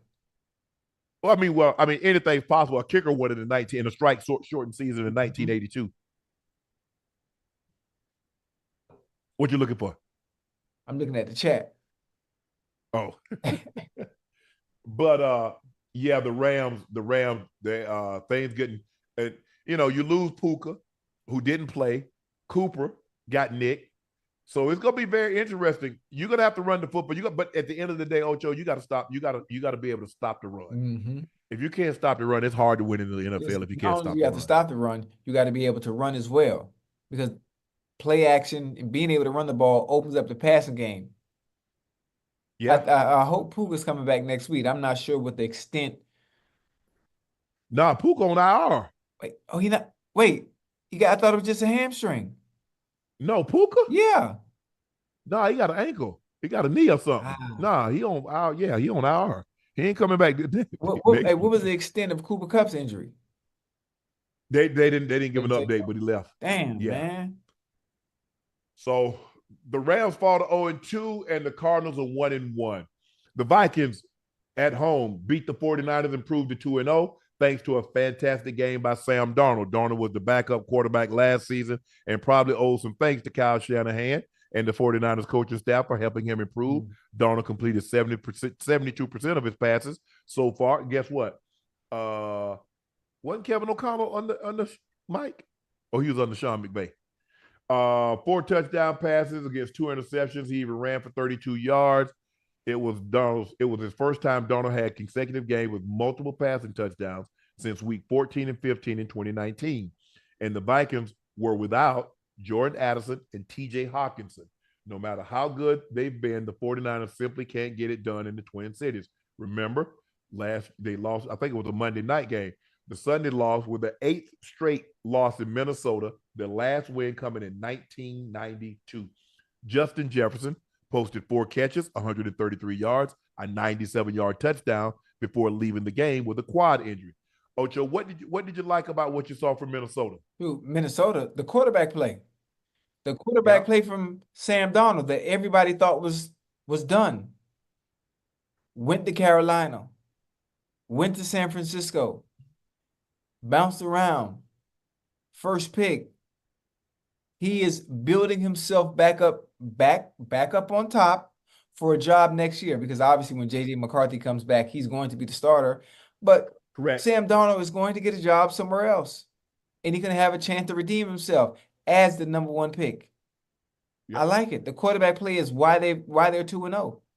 Justin Jefferson, boy, he the real deal, boy. Oh yeah, he for sure. I think the thing is, plus Ocho, it's tough when you blocking, you a receiver, you blocking, and you blind, and the guys run up your back, run up my back. Okay, I bet next time that safety gonna hit you in your mouth, because either you gonna get hurt or I'm gonna get hurt. But he doing the right thing. He's sticking his head in there trying to get blocked, and here come them down and they roll up on you. That's hurt, man. That hurt. That hurt, Ocho. It really does. You done been, the pile they coming, and you try to see when they coming, and get them legs up out of there, man. And most of the time, you sometimes, depending on who it is you blocking, they'll tell you get your legs, or they'll pull you forward, one or the other. Pull you out of danger. Yep. Brock Purdy, 28-36, 319, 1 touchdown, 1 interception. He was sacked 6 times. Dang. Shocking. Debo, 8 catches, $110. Kittle, 7 for 76. Ayuk, 4 for 43. Brock Purdy lost a fumble. They lost 1 fumble, so they had 2 turnovers. Damn. They got to be better. Yeah. They got to be better, Ocho. That's not good enough. I'm trying to think, why the hell did they look like that today, especially with the offensive line? 6 sacks? 5 was 6? How many times was Brock sacked? 6 or 5? 6. And then watch 49ers next game. They look completely different. Yeah. They're going to look completely different. They did. I mean, I thought they I thought they would stick with the run a lot more. Mm-hmm. Again, it got lopsided. 25 rush attempts, 36 pass attempts. Now remember, Mason 20 carries, 100 yards. So he's getting 5 yards a clip. Damn. 5 yards a clip. Jordan, but it just goes to show you, I mean, week to week, man, you got to play your best ball. These teams are really good. They're coached for the most part. Some of them, I don't know how you got the coach or how do you play it. Go ahead. Everybody's improved, huh? Every team has improved, well, except the Panthers. You know, everybody's improved. Who Ash laughing at? Panthers. I feel bad for Bryce Young, man. I feel bad for the fans. I really feel bad for Bryce Young to come from Alabama and have a consistent winning record and know what it feels like to win, to know what it feels like to compete at a high level against some of the best in the world on a collegiate level. Yep. Be the number one pick and hoping to still compete and have that winning attitude and winning nature carry itself over into the NFL and be subject to the bullshit that you've been subject to. It's unfair. It's totally unfair, and I wouldn't want to be the number one pick anymore. Yeah, I wouldn't want to. I mean, I want to be the number one pick, but hopefully I ain't go to Carolina. I mean, Carolina hadn't had good quarterback play basically since Cam in 2015. Yeah, it's been a long time. And before Cam, it was Jake Delhomme. Jake Delhomme. Yeah. Jake Delhomme. That was the last time they had consistent quarterback play over an extended period of time. But these last since Cam left, they hadn't been able to put much together. Somebody got it's been a curse. Somebody put a curse on the Panthers. I don't know. But Brian Flores did a very good job of scheming up guys to get free, to get home on Purdy. They got pressure, got a pick off him, ran some good coverages. Give Minnesota credit. Sometimes it's a testament to what they did do as what you didn't do. Right. So, sometimes we look at these teams, we're like, oh, they're so good, they didn't do X, Y, and Z. Well, they didn't do that because the other team didn't allow them to do that. But give Minnesota credit. Sam Darnold, 17 to 26, 268, 2 touchdowns, 1 pick, 3 sacks. They ran the ball, 24 rushes, 146 yards. So that's what happens. You let a team let a team be able to do whatever they want to do. They run the ball and throw it. Yeah. So Minnesota win. So they're 2-0. 49ers are 1-1. Seattle's 2-0. So Seattle's the top of the NFC West. Hey, but like you always tell me, Gino had a good. It's early. Gino Justin Fields wins his second straight start as a sub for Russell Wilson.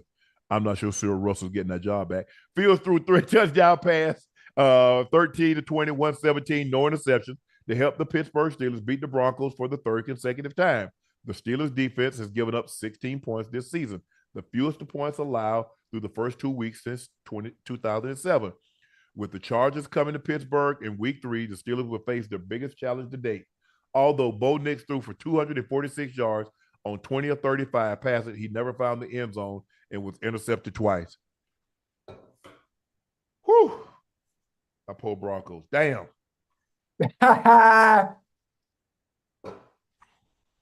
It ain't funny, Ocho. That game was boring, huh? Oh, man. Boring. It was a little sloppy. A lot sloppy, man. But that's what happens. I mean, when you got a lot of penalties. Yeah.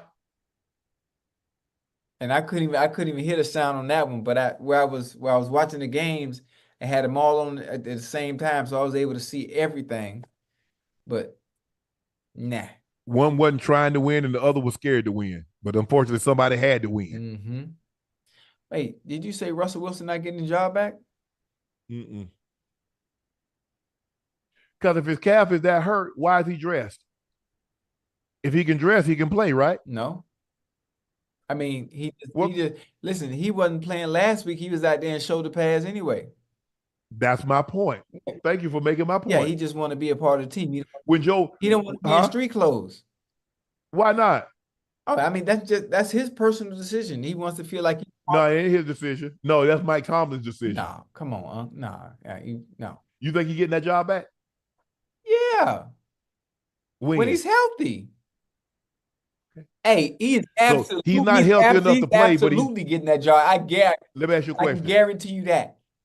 He's not healthy enough to play, but he's healthy enough to suit up. But come on, all right, you thinking you putting too much into it. I ain't put nothing into it. He's putting on his uniform because he wants to feel like he's a part of the team and not be out there in street clothes. That's all. So let me ask you a question. How many times you suited up and didn't play? I would never hurt. So if I'm putting on my uniform, I'm finna play. Okay. I don't know, Ocho. I gotta listen. They're winning. They're 2-0. You're acting like, listen, a win is a win. It's not like they just winning convincingly, just outright destroying people like the Saints did the Cowboys today. They're winning by the hair of your chinny chin, whatever that kindergarten quote was from back then. But listen, Justin Fields is playing well. The whole point of the game. I wouldn't even go that far. I think the thing, as long as he don't turn it over, because if you look at what they're doing, they ran it 36 times. He passed the ball 20 times. Yeah. So Mike Tomlin has a very simple game plan. Yeah. We're going to run the football damn near double the times we throw it, or close to it, and we're not going to turn it over. Play good defense. Well, they're going to play good defense because, you look at what they got. Now, they played some, pretty crappy offenses. Yeah. So we'll see once they step up in competition. I think they'll get a good test next week with the Chargers coming to town. Oh yeah. I think they'll get a good step up in competition. But I remember, it's just I don't know. Maybe you're right, but as long as Justin Fields don't resort back to the Justin Fields in Chicago with turning the ball over, be fine. I don't see how Russell wrestles the job away from it. Well, because the head coach said that the starting job was Russell Wilson's. So Russell got hurt. There's nothing Russ can do about that. But I'm sure, knowing Mike Tomlin, when Russell Wilson is healthy and able to go, the more experienced player will be at the helm for the Steelers. I remember Jerry Jones said that about Tony Romo. When he's healthy, getting that job back. Tell the people at home that wasn't around then and didn't follow Nightcap.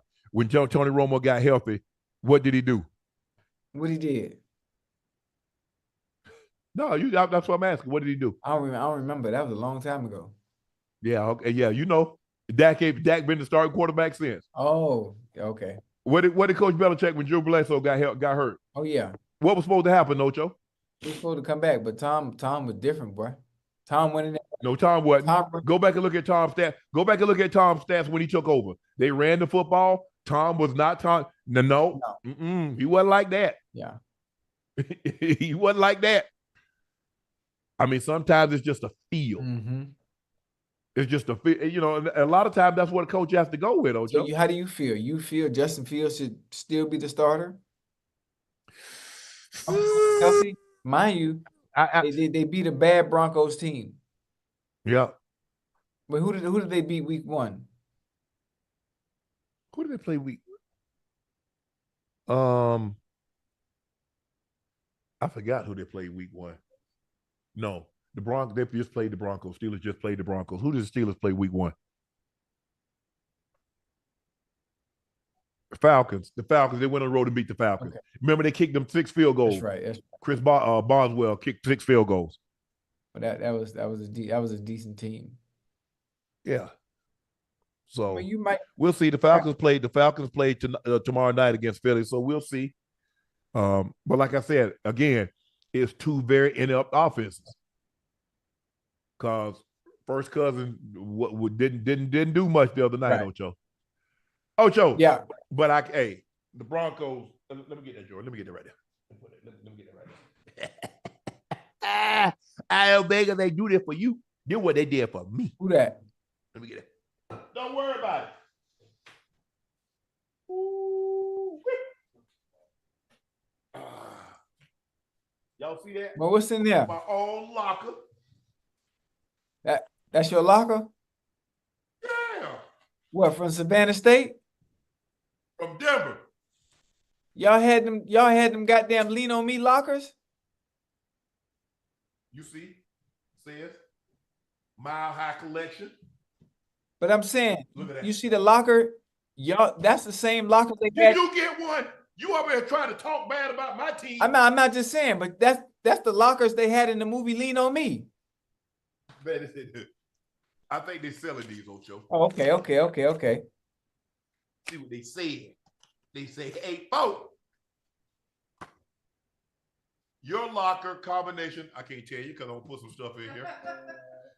But it says the Denver Broncos unveiled their first major uniform change since 1997, the Mile High Collection, featuring bold, modern design inspired by Denver's proud tradition, Colorado's landscape, and Bronco country. The Mile High Collection includes a total of 10 uniform combinations, 4 jerseys, and 3 helmets. Open your locker to reveal which pieces of Mile High Collection you receive, tag at Broncos, and share your unboxing experience. Oh, that's live. Combo. See what my combo is. I already know I know what the code is. Right there. 8484. No, they're not. Right there.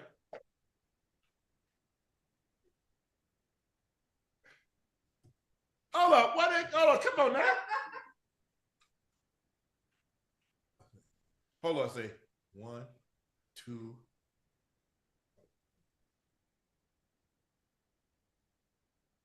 Right there. That locker real good. You know what you can do with that locker? Huh? What can I do with it? Put it right beside the bed and put your phone in there next time.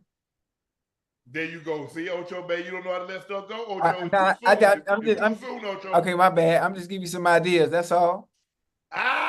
Look at that. It's open. And I got a light. Look at that right there, Ocho. What they got in there? Oh, you heard it? Okay. Hey, that's a certain jersey or a t-shirt? Yep. Is it signed? You see that, Ocho? Yeah, that's nice. That's nice. With the mic. Oh, no, other way. Yeah, that's real nice. Ocho ain't got no Cincinnati collection. Hey, nah, we didn't have them. We ain't had them old lockers from the movie Wildcats. Remember Wildcats with Goldie Hawn? Yeah. I wonder anybody in the chat. Anybody in the chat saw Wildcats? They probably too young for that. I know they way too young for Wildcats. Ocho. Yeah. They gave you a key to the city? Yeah. What was it, a crowbar? Nah. Cincinnati. They gave you a key to the city. Hey, Chad, they gave Ocho a key to the city with a crowbar. Nah. Say, come back anytime you like. Yeah, I got a key to the city in Cincinnati, man. I'm thinking about running for mayor here in Miami. Oh, Lord have mercy. Yeah. You ain't got no collection, Ocho. You see that? That's your kind of boy. Nah, I'm just saying, I didn't play during the era where we had them old. I'm saying you don't have to play there. They could have made that one. Ain't nobody gonna purchase that. Old. That wouldn't really resonate with me. What? Them old ass lockers like that. Yeah. That's a safe, Ocho. It's a keepsake. That's a safe? Yeah. You see the combination lock? Okay. We didn't have combination locks at my high school. That's Denver Broncos is an NFL team. I know, but that's just to tell you how Skullhead. Listen, technology and architecture in general has come so far, nobody's using them old ass lockers with combinations no more. Hey, all y'all do. Yeah, they do. What y'all got? Y'all punch in codes? Yeah, we face scan in Cincinnati. Y'all don't face nothing. We do face scan in Cincinnati. That's how they get in the locker room. That is how you got into the locker room. Oh, when I played? Yes. Oh, no, I use my palm. I use my fingerprints to get in. No, it ain't. Yeah. You forgot I came to Cincinnati. I've been to Cincinnati several times. Why you be there? That man gonna sit there and no. Hell no. We got a palm reader. Not just the first two, like if you got clear, just the first two hands, you put your fingers and it recognizes. Y'all ain't got no clear. But thank you, Broncos, the Walton Penner family. Thank you guys. I appreciate that. Y'all know how much I love the Broncos, even though I don't get back very much. Always blue and orange to the day I die. That's it. Bronco country, baby. That's what we do. Ocho, right back at it. Rodgers wins his first game.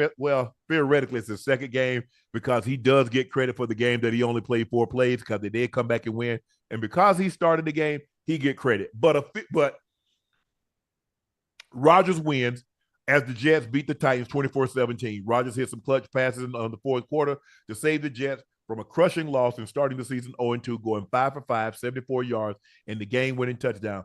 Despite pedestrian numbers, 18 of 31, 76, Rodgers delivered when it mattered the most, and he didn't turn the ball over. Ocho, can Rodgers continue to bail out the Jets? Absolutely.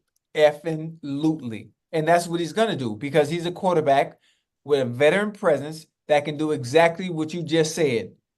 When it matters most, can you make the plays, can you make the throws, and not put your team in harm's way by not turning over the ball? And that's what Aaron Rodgers can do. And that's what he's going to do. Garrett Wilson, next week, is going to have a day. And I'm telling you right now, if you're listening, if you're in the chat, if you play fantasy, make sure you have Garrett Wilson next week. Who did play, Ocho? The Jets next week? Yeah. I don't know, but I just know they're going to feature Garrett Wilson.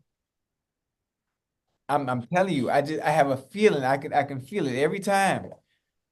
I don't even know who they play. Who the Jets play? They play the Patriots. Huh? Oh, that's the third. Is that a Monday night game? Isn't that a Monday night game? Thursday night game. They play the Patriots Thursday. See what I mean? Now watch. Short week. Garrett Wilson going to probably have about 140, 150. Not with Gonzalez guarding me, not Gonzalez. The one that locked up to the head Chase. Had him locked up, wouldn't let him out. Nah.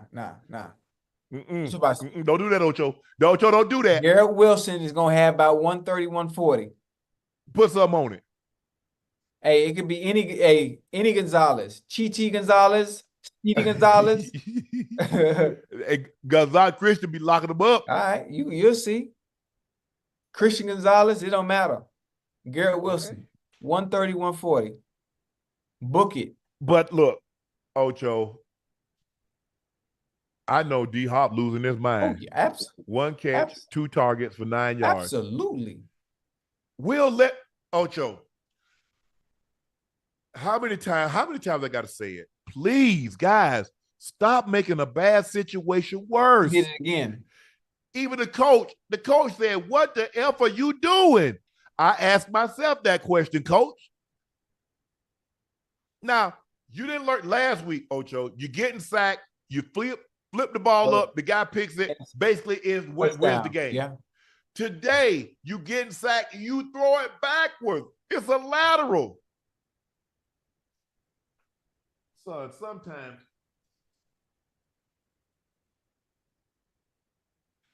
my wide receiver coach. Yeah. I just talked to him, just texted him the other day. Les Steckel used to say, tell me all the time.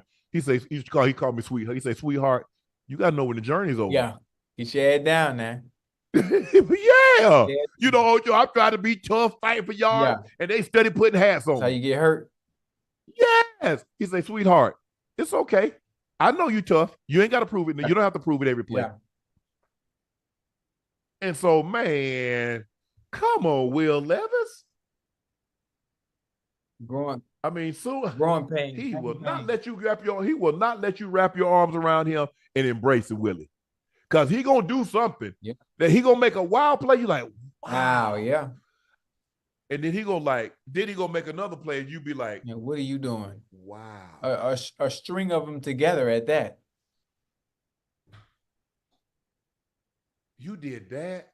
Why would you ever do that? I mean, you know, that in high, get his ass out of there.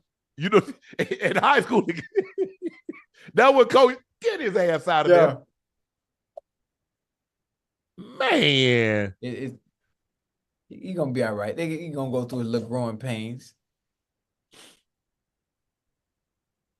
Malik Willis declined a passing play after he found the ball slick with an unexpected substance. The Packers went over the Colts today, Ocho. Matt LaFleur asked about the play after the game, and it came up with a good excuse on Willis's behalf. Let's take a listen to what Matt LaFleur, coach of the Packers, had to say. Malik why he didn't throw the ball on that third down, and he told me that Josh threw up on the ball. I was like, that's the first time I've ever heard that. Matter of fact, the official came over to me, Sean came over to me and said, you know, we saw your center thrown up on the ball. Do you want us to take him out next time? I said, absolutely. Please do that because, I mean, you're talking about a critical situation and it's third down, and I've never had a throw with vomit on a football. So I don't know. I don't think Malik probably didn't appreciate that. Happens. What the center doing throwing up, man, in the middle of the game in the first place? Overheated, probably ate too close to kickoff. Come on. Because if it ain't far enough down, it's coming up now. Yeah. Especially if you get hot. I mean, I played with a guy, rest his soul, Darren Drozdoff. He became a professional wrestler. And he could throw up on command. Yeah. On command. On command. He could just be sitting there talking, and you say, Droz, throw up. And he could throw up. That's having control of certain body parts. Yeah. He ended up he was in a wrestling match and he ended up getting paralyzed, Ocho. He did a move and he ended up, fractured his neck. And but I've seen it before. I've seen guys, he's the only guy. I mean, we never had an offense. I mean, I've seen guys obviously in practice throw up and stuff like that. Right. But he would literally in the game. He would throw up on the center's hand. That's crazy. I ain't never seen it. That's that bad. I'll be wanting to fight. I'll be wanting to punch you with the other hand. Throw up on my hand. Hey, but that's a bad feeling, man. You know, to throw up Ocho bad. Well, actually, when you think about it, when you throw up, even if it's in the game, you feel that much better after. Yeah, as long as you throw up on the ground, I don't want your ass throwing up on puking on me. Yeah, when you're handing the ball, that's horrible, especially as a quarterback. Hell yeah. The fact that he even had to grab that. Ugh. Yeah, I was like, oh man. And I guess because once you snap it, ain't no calling no time out. You can't, especially not for that.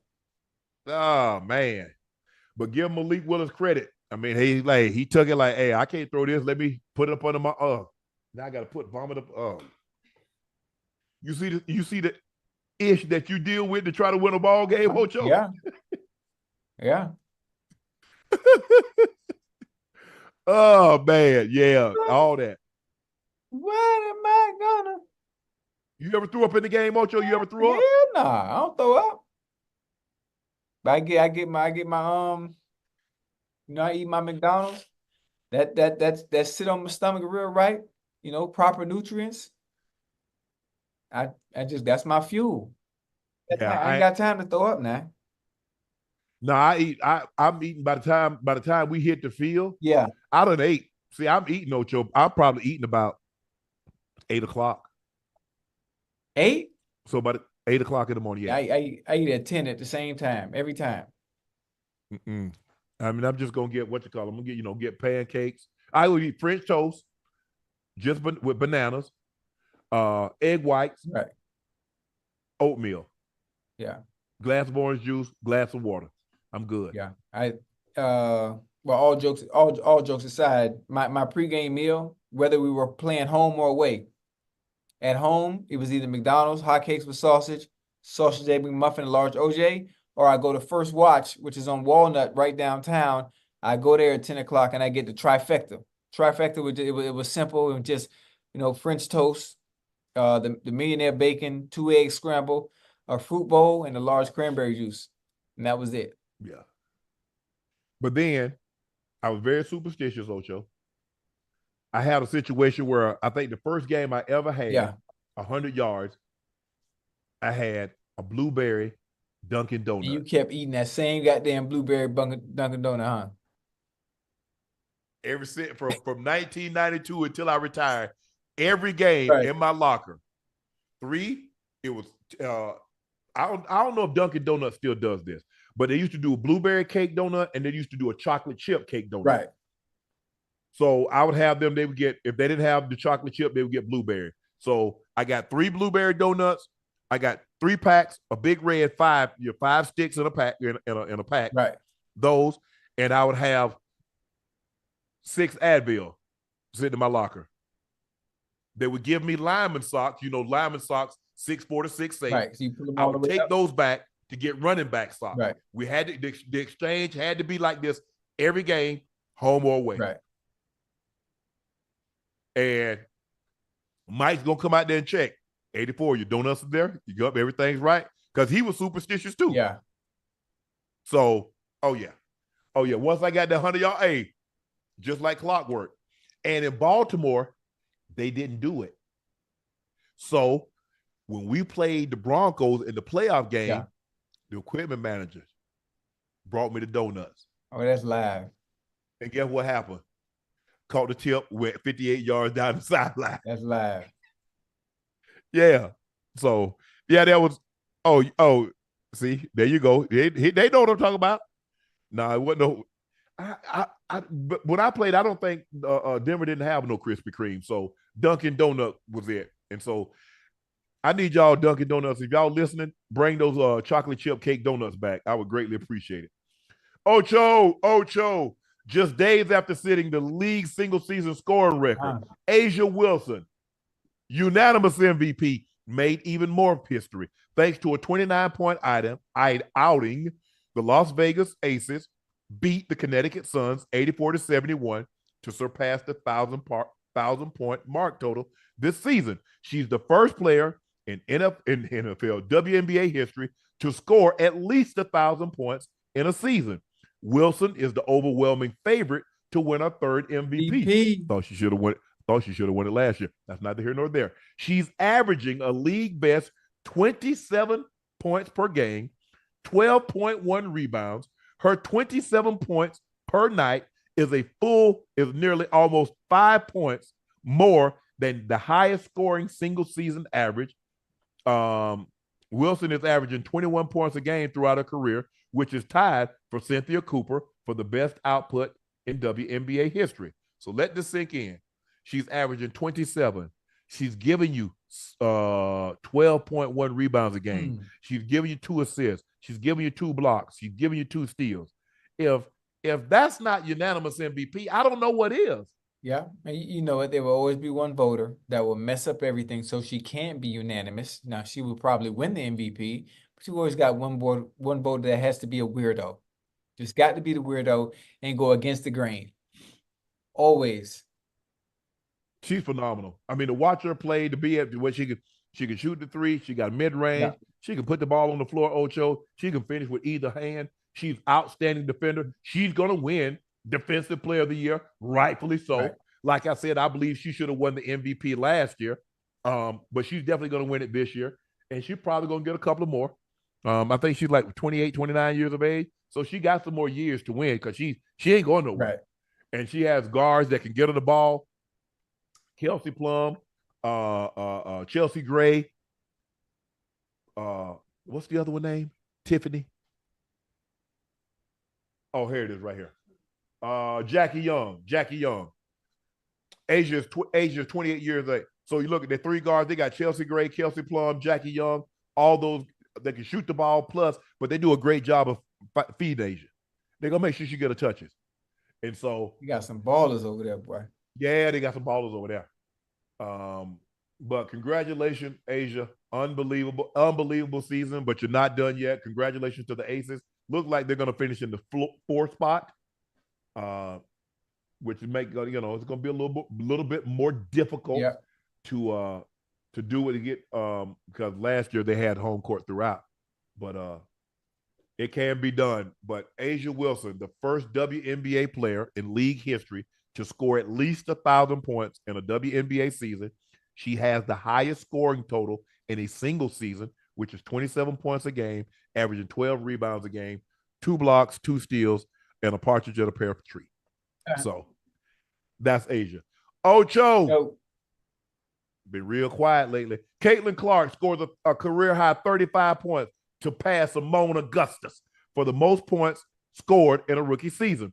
Clark racked up 761 total points to pass Simone Augustus for the most points scored in a rookie season. Augustus, now a Hall of Famer, set the record in 2006 with 744 in her Minnesota Lynx rookie season. Ocho, is there any doubt now who's going to be the WNBA Rookie of the Year? Absolutely. It shouldn't be any doubt based on what she's done so far.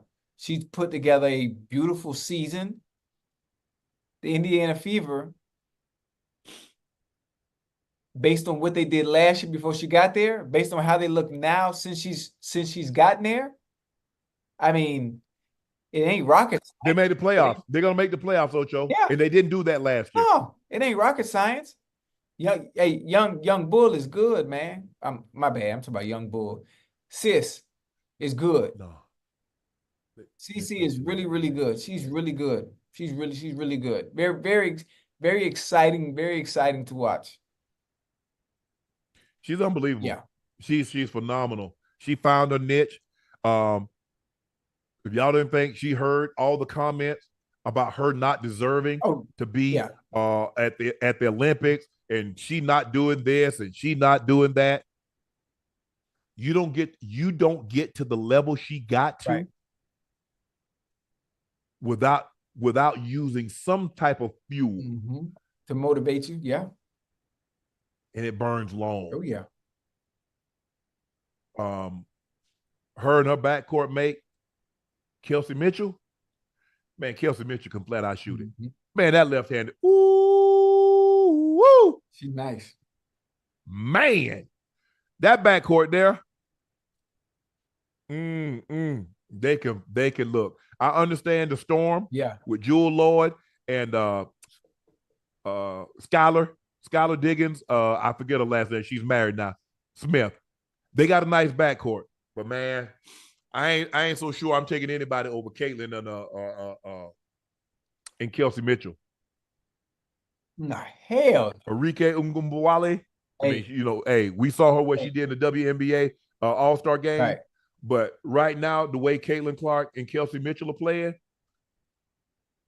I'm gonna give them dibs. I'm gonna give them dibs. But again, congratulations, Asia. First 1,000 point score in the WNBA. Congratulations, Caitlin Clark. Most points in a rookie season. Passes the Hall of Famer Simone Augustus. 35 points, which is a new career high for her. And the Fever make the playoffs. So I think that pretty much that's kind of sold it up right there. Averaging 19 points a game, gonna make set the NBA. She broke the rookie record for assists. I think did she break the WNBA season assist record? She broke that record, and now she has her team in the playoffs. So it's gonna be very, very, very difficult, Ocho, for her not to win Rookie of the Year, and I think she's more than deserving. Yeah. Ocho, we got some sad news to pass along. Right. Tito Jackson, the beloved Jackson 5 member, dies at the age of 70. The soulful guitarist, who's known for his smooth playing, key role in shaping the group's sound, leaves behind a lasting legacy in music. Tito Jackson, dead at the age of 70. Man, what happened, man? Natural causes? Don't start me the line. It just came across the ticker. Man. Oh, Tito, man. Jack. Well, Janet's the youngest, but Tito's the youngest boy, isn't he? Or was it Michael? And that's it. Tito. Who Tito is? Well, Janet's the youngest. But I thought Tito was.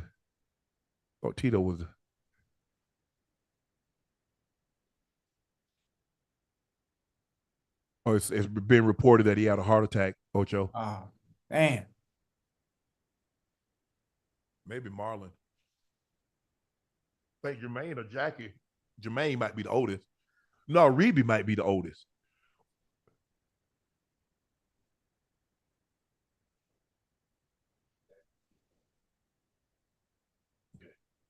Whoa, I don't know why. Man, Tito older than Jermaine. Oh yeah. Jermaine was born in 54. Reeby is the oldest. She's born in 50. Jackie was born in 51. Tito in 53. Jermaine in 54. LaToya 56. Marlon 57. Michael. I guess Marlon was a twin because there's a Brandon being reported that was born in 57, also passed in 57. Marlon was born in 57, so I guess they were twins. Michael was 58. Randy is 61, and Janet was born in 66. But Tito Jackson, member of the famed Jackson 5, passes at the age of 70, what's being reported as a heart attack.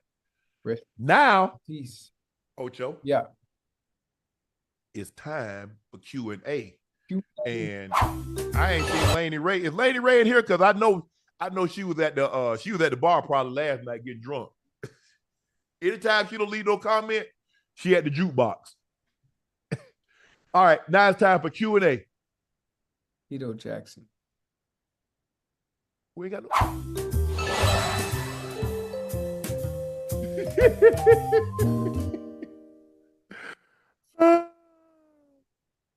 Damn. Nikki Grant said, Shannon, I want my restitution for all the money I spent at 84.com this week. I sure wish you didn't have to spend your money at Nikki. I really, truly, honestly wish you did not have to spend your money on some teas. Right. I would give anything to be able to go back to Monday, knowing what transpired on Tuesday, and not make the mistake that I made on Wednesday. Huh? That's what I'm saying. I want to go back to Monday, knowing what happened on Wednesday. What happened? I want to go all the way back to make sure. What happened on Wednesday? Nothing. I'm sorry, Nikki. Jacob N says, what's up, Unc and Ocho? Just placed my order for a tea. Thank you. Offer tall options in the future. 6'6", and order in hopes it works.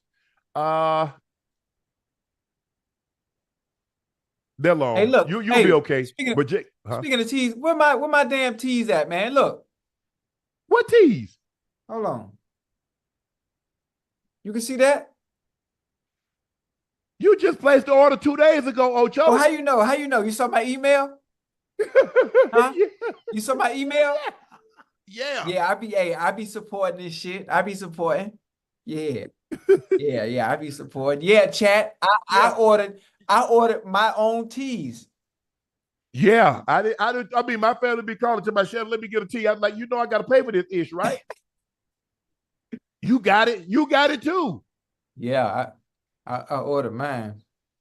Yeah. Laney Ray. Hey, I guess it was football Sunday, so she's in. She's a Vikings fan, but she wasn't in last night. You was at the bar, weren't you? Hey, guys, you best believe I'm bringing up my Vikings tonight. What do you think about the most impressive part of the Vikings win over the 49ers were today? The goddamn you know what? The damn defense. Yes. Defense. Yeah. I was when I think about it, I'm expecting the 49ers to steamroll over them because of Shanahan's creativity offensively. Boy, was I fooled. Was I fooled today? They sacked Brock Purdy 6 times. Pressured him, hurt him. Yep. So, Laney, the most impressive part of your team win, yeah, you had a 97-yard catch and run touchdown by Jetta. But that defense being able to neutralize, because we saw that offense in full swing the other night, and to be able to neutralize them and shut that offense down, that was very, very impressive. 213 Sniper says some receivers were getting frustrated with their young QB. Yeah. DJ Moore with Caleb, Thielen with Bryce Young. How long you let quarterback continue to miss before you show your frustration? Ooh. Well, if you're a leader, you want to do your best not to show your quarterback up. Nope. For one, you want to do your best not to show your quarterback up. If anything, go over there and give him some words of encouragement, because them cameras gonna catch everything, boy. Yep. I don't like that. Them cameras gonna catch everything. You're absolutely right. Hey, I made it. Go ahead. I learned my lesson. I got mad. We was playing the Steelers, and Carson couldn't get me the ball, and I snapped my goddamn my chin strap. Man, and Carson came up to me. I never forget. Ask when you see Hoosh, ask Hoosh. Carson came up. If you ever motherfucking show me up like that on TV again, man. I think it was Monday night. If you ever show me up on TV like that again, you'll never get another motherfucking ball. Wow. Yeah. Yeah, I believe it. Because John was the same way. That was the same way. I made sure because I didn't want. Oh man. Oh yeah. And that's the level of respect. Yeah. But I also didn't want him to if I drop the pass and him like. Yeah, do it to you. Exactly. Yeah, exactly. Yeah. So I was very, very conscious of the mannerism that I displayed, and I knew everybody was watching me, see how I handle the situation. So I was like, hey, my bad. Hey, I get the next one. Even if he made a bad throw, hey, my bad, T. I get the next one. I just wanted him to always have confidence in me. But the one thing as a leader of that team, you can't show it. I know you want to, but you're the leader. And some things you just bite it. And when you go home, hopefully you got a wife or somebody that you can talk to. Like, damn, baby, it's tough out there. Yeah. Woo, man. But it's going to turn around and understand that you got a young guy. Man, you ain't got Patrick Mahomes. You ain't got somebody that's been doing this 6-7 years. Man, these guys are rookies. And first of all, Carolina, y'all ain't. Boy. Caleb is going to be just fine because they got some nice skill players. They got a nice scheme. He's going to be okay. He's going to have to learn what he can and can't do because the guys are too good to let you do the things that you did at USC when you won the Heisman and what you did your senior year and what you became the #1 overall draft pick. Right. The guys are too good. You're not finna be on the right side and throw that thing all the way back 40 yards. Bad things going to happen. Bad things going to happen. But, yeah, it's tough. It's tough. I mean, it's tough in it. It's tough when you play a public sport. Right. Cameras catch everything, and you're an emotional player because you put all that work in and you want to win, Ocho. Yeah. And all of a sudden, you ain't winning, and you're like, damn, I'm winning this route, but the ball skipped to me. The ball over my head or bad throw. You got to be, it's tough. You got to be careful, too, because that passion and love for the game that you do have and that enthusiasm you show on the field, depending on who you are, it's considered a distraction. Oh, yeah, for sure. For some people, it's passion. For others, it's disgruntled. Yeah. Yeah. It all. They call you a malcontent. Oh, we know. No. We ain't got to say no that, but we know. Yeah. Damon Winter said, happy 40th birthday to Christina Waters from your husband. Christina, Damon want to say happy 40th birthday. I don't know why he put your number out there like that, Christina. Happy birthday. You need to tell him to stop that. To you. Happy 33rd birthday, Christina. Your husband, Damon, happy birthday. And he want to wish you a happy birthday, a very special happy birthday, and many, many more to come. You should have got some of them rubies, Damon. You be on them rubies, it'd have been a really special birthday for you. Tiffany Williams said, hey, I'm still celebrating my 49th birthday in Hawaii. I'm island hopping with my daughter. Do you have a favorite island in Hawaii? I don't. I've been to the, Honolulu, and I've been to Kona. No, did I go to Kona? I went marlin fishing. Marlin? Yeah. You caught them big ass marlin? I sure did.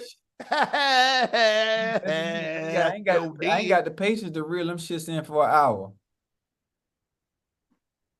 Nah, you can have that. Sure did. Oh, now you want to talk about somebody ain't got no patience. You talk about Unc, you ain't got no patience. You quick to talk about Unc ain't got no patience. Well, I mean, listen, I think out there fishing, you have no choice but to have patience because you can't go nowhere because you're in the middle of goddamn water. But yeah, but I'm going out there, I'm going to catch something. Yeah, I mean, I can't do it. I can't sit there.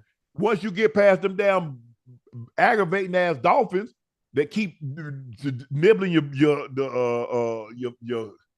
Yeah, I'm like, bro, go away. Yeah. Cause they smart now. They highly Oh intelligent. yeah. Lead ahead. They eat all around. Oh nah, there's something we ain't gonna, you drive back in, all you got is a head on there. Man, stop playing. Oh yeah. I would like to go again. I like to catch one about 500 pounds. No, I want to go wicked tuna. I want to catch me a big old tuna. Yeah. I mean, the one I caught only weighed like 150, 175. Oh, that's it. Oh, that's low. I bet I know one thing you can't. I bet you don't want to catch and a Goliath grouper. Yeah, but you gotta let them things go. Yeah. They can get to be about 700-800 pounds. Oh yeah. Oh yeah. Yeah. But I would like to catch one. I'd like to catch one of them old tunas, probably about 400-500 pounds. I'll let him go, but I just want to fight him. I want to fight him for an hour and a half. Hour and a half, maybe 2 hours. You mean 2 hours? Yeah. You know how big? I'm good at fighting. I'm good at fighting a long period of time, Ocho. Huh? I'm good at fighting a long period of time. Stay with me now. Stay with me now. You know what I'm saying? Hell no. Man, you don't like to fish? No. My bad. Sorry. Hell no. And listen, I've been in Miami all my life. I don't even go in the water. I don't understand why people love being on yachts and boats and jet skis and going fishing. Hell no. I don't want to fish. I just want to fish. I mean, I you know what? When they get some time off, I'm gonna go to Time Pond and beat him. This all I want to do right here. Hell no. That's it. If it ain't got nothing to do with this, don't call me to go out. Don't call me to do nothing. You hit me, send me a DM, send me your gamer tag. I'm gonna tell you, I had this one chick one time, right? We was dating for about 2-3 weeks. And it didn't. Damn. Yeah, 2-3 weeks. We broke up. And she said, I'm glad I left you because all you want to do is play the video game. And I found somebody better than you. So I told her, well, if you think he's better than me, send me his gamer tag and let's play. What you talking about? Shoot, man, playing with me. Send me the gamer tag. Let's see how good it is. Nah, I like I used to fish and fish a lot. Like with my grandmother, I would come home. We grew up fishing. Yeah. That was my grandmother, my grandfather, that was their favorite thing to do. And so they always took all the grandkids. It'd be about 7 of the grandkids. Arnell, Eugene, Lanny, myself, my brother, my grandma, grandfather. My aunt would go sometime, Jane. But that was our thing. And so growing up, my grandmother loved to fish. I would go fishing with her when I come home, a couple of times in college. I would come home from the NFL and take her. Yeah. We go to Kent Sterncy's pond. But yeah, I like to fish. I mean, I don't get a chance to go that often now. I mean, I'm cool with shore fishing. I can take a cane pole or a rod reel, closed rod, open rod. It doesn't matter. You bet. But like you said, now I ain't finna be out there all damn day. Yeah, you bet. I don't like it that much. You better than me. But it ain't much I want to do all day, to be honest with you. Nothing I want to do all day. You know what I'm saying? Hey, everything got, hour, 2 hours. Right. Okay, you cool. Done. Yeah. Up out of there. Yeah, for sure. But no. But Tiffany, happy 49th birthday. Enjoy. Maybe Maui. I've heard Maui is unbelievable. Probably go some of the places that's not as touristy. I think Lanao, that's one of the islands. But probably you want to go somewhere that's not as touristy. And so you have some peace and some serenity to really enjoy you and your daughter's time together. But I haven't spent a whole lot. To be honest with you, I ain't spent a whole lot of time anywhere except my damn house. So, islands, that ain't my thing. But you know what, Ocho? I'm going on me a vacation. I'm going to get me a vacation. I'm going somewhere. But shoot, I need to go on vacation too. And I ain't going to tell. We can't go on vacation at the same time because who gonna do Nightcap? You say well, I go on vacation, you gonna do it. You gonna be when I go on vacation, I can still do Nightcap because I can do Nightcap from wherever I'm at if I got Wi-Fi. No. I'm just telling you, I ain't doing it. When I'm going on vacation, I'm not doing Nightcap. Oh, I'm gonna do it. So. What's up, chat? Okay. Live from Bangkok.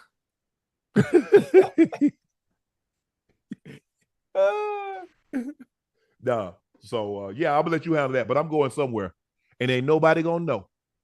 You taking Michelle with you? There you go. Ocho, I told you it's too early, Ocho. I'm just asking. I'm just trying to make sure you got your +1 with you. No. All right, my bad. Man. Let me ask you a question, Ocho. You gonna ever let me live that down? Yeah. It's I'm gonna listen, it ain't even been 3 days yet, man. I'm just, It has been 3 days. Listen, I done bought It's been 4 days. listen, I done bought shirts now. So I'm finna wear my shirts. Yeah. Thursday, Friday, Saturday, Wednesday. Yeah, see? It's Wednesday, Thursday, Friday, Saturday, Sunday. It's been 5 days, Ocho. When my shirts gonna get here then? Yo, I might have yours redirected to me. I need to wear them so I can post it. Tonight is the last night. As a matter of fact, we're going to do that. Thank you for joining us for another. That concludes Sunday's Nightcap Football Edition. Thank you for joining us for another episode of Nightcap. Yeah. I am your favorite Unc, Shannon Sharpe. He's your favorite number 85, route runner, supreme, Bengal Ring of Famer, honoree, legendary, Ochocinco Johnson from Liberty City. That's me. Please make sure y'all hit that subscribe button. Please make sure you hit that like button. And please subscribe to the Nightcap podcast feed wherever you get your podcast from. Every subscriber counts, and we're trying to take over, and you guys have helped us do unbelievable. So, Ocho, our goal is try to get 2 million subs by the end of the year. It's going to be tough, but we're going to shoot for it's not going to be tough. We're going to shoot for the stars, and if we land on the moon, we're still pretty high up.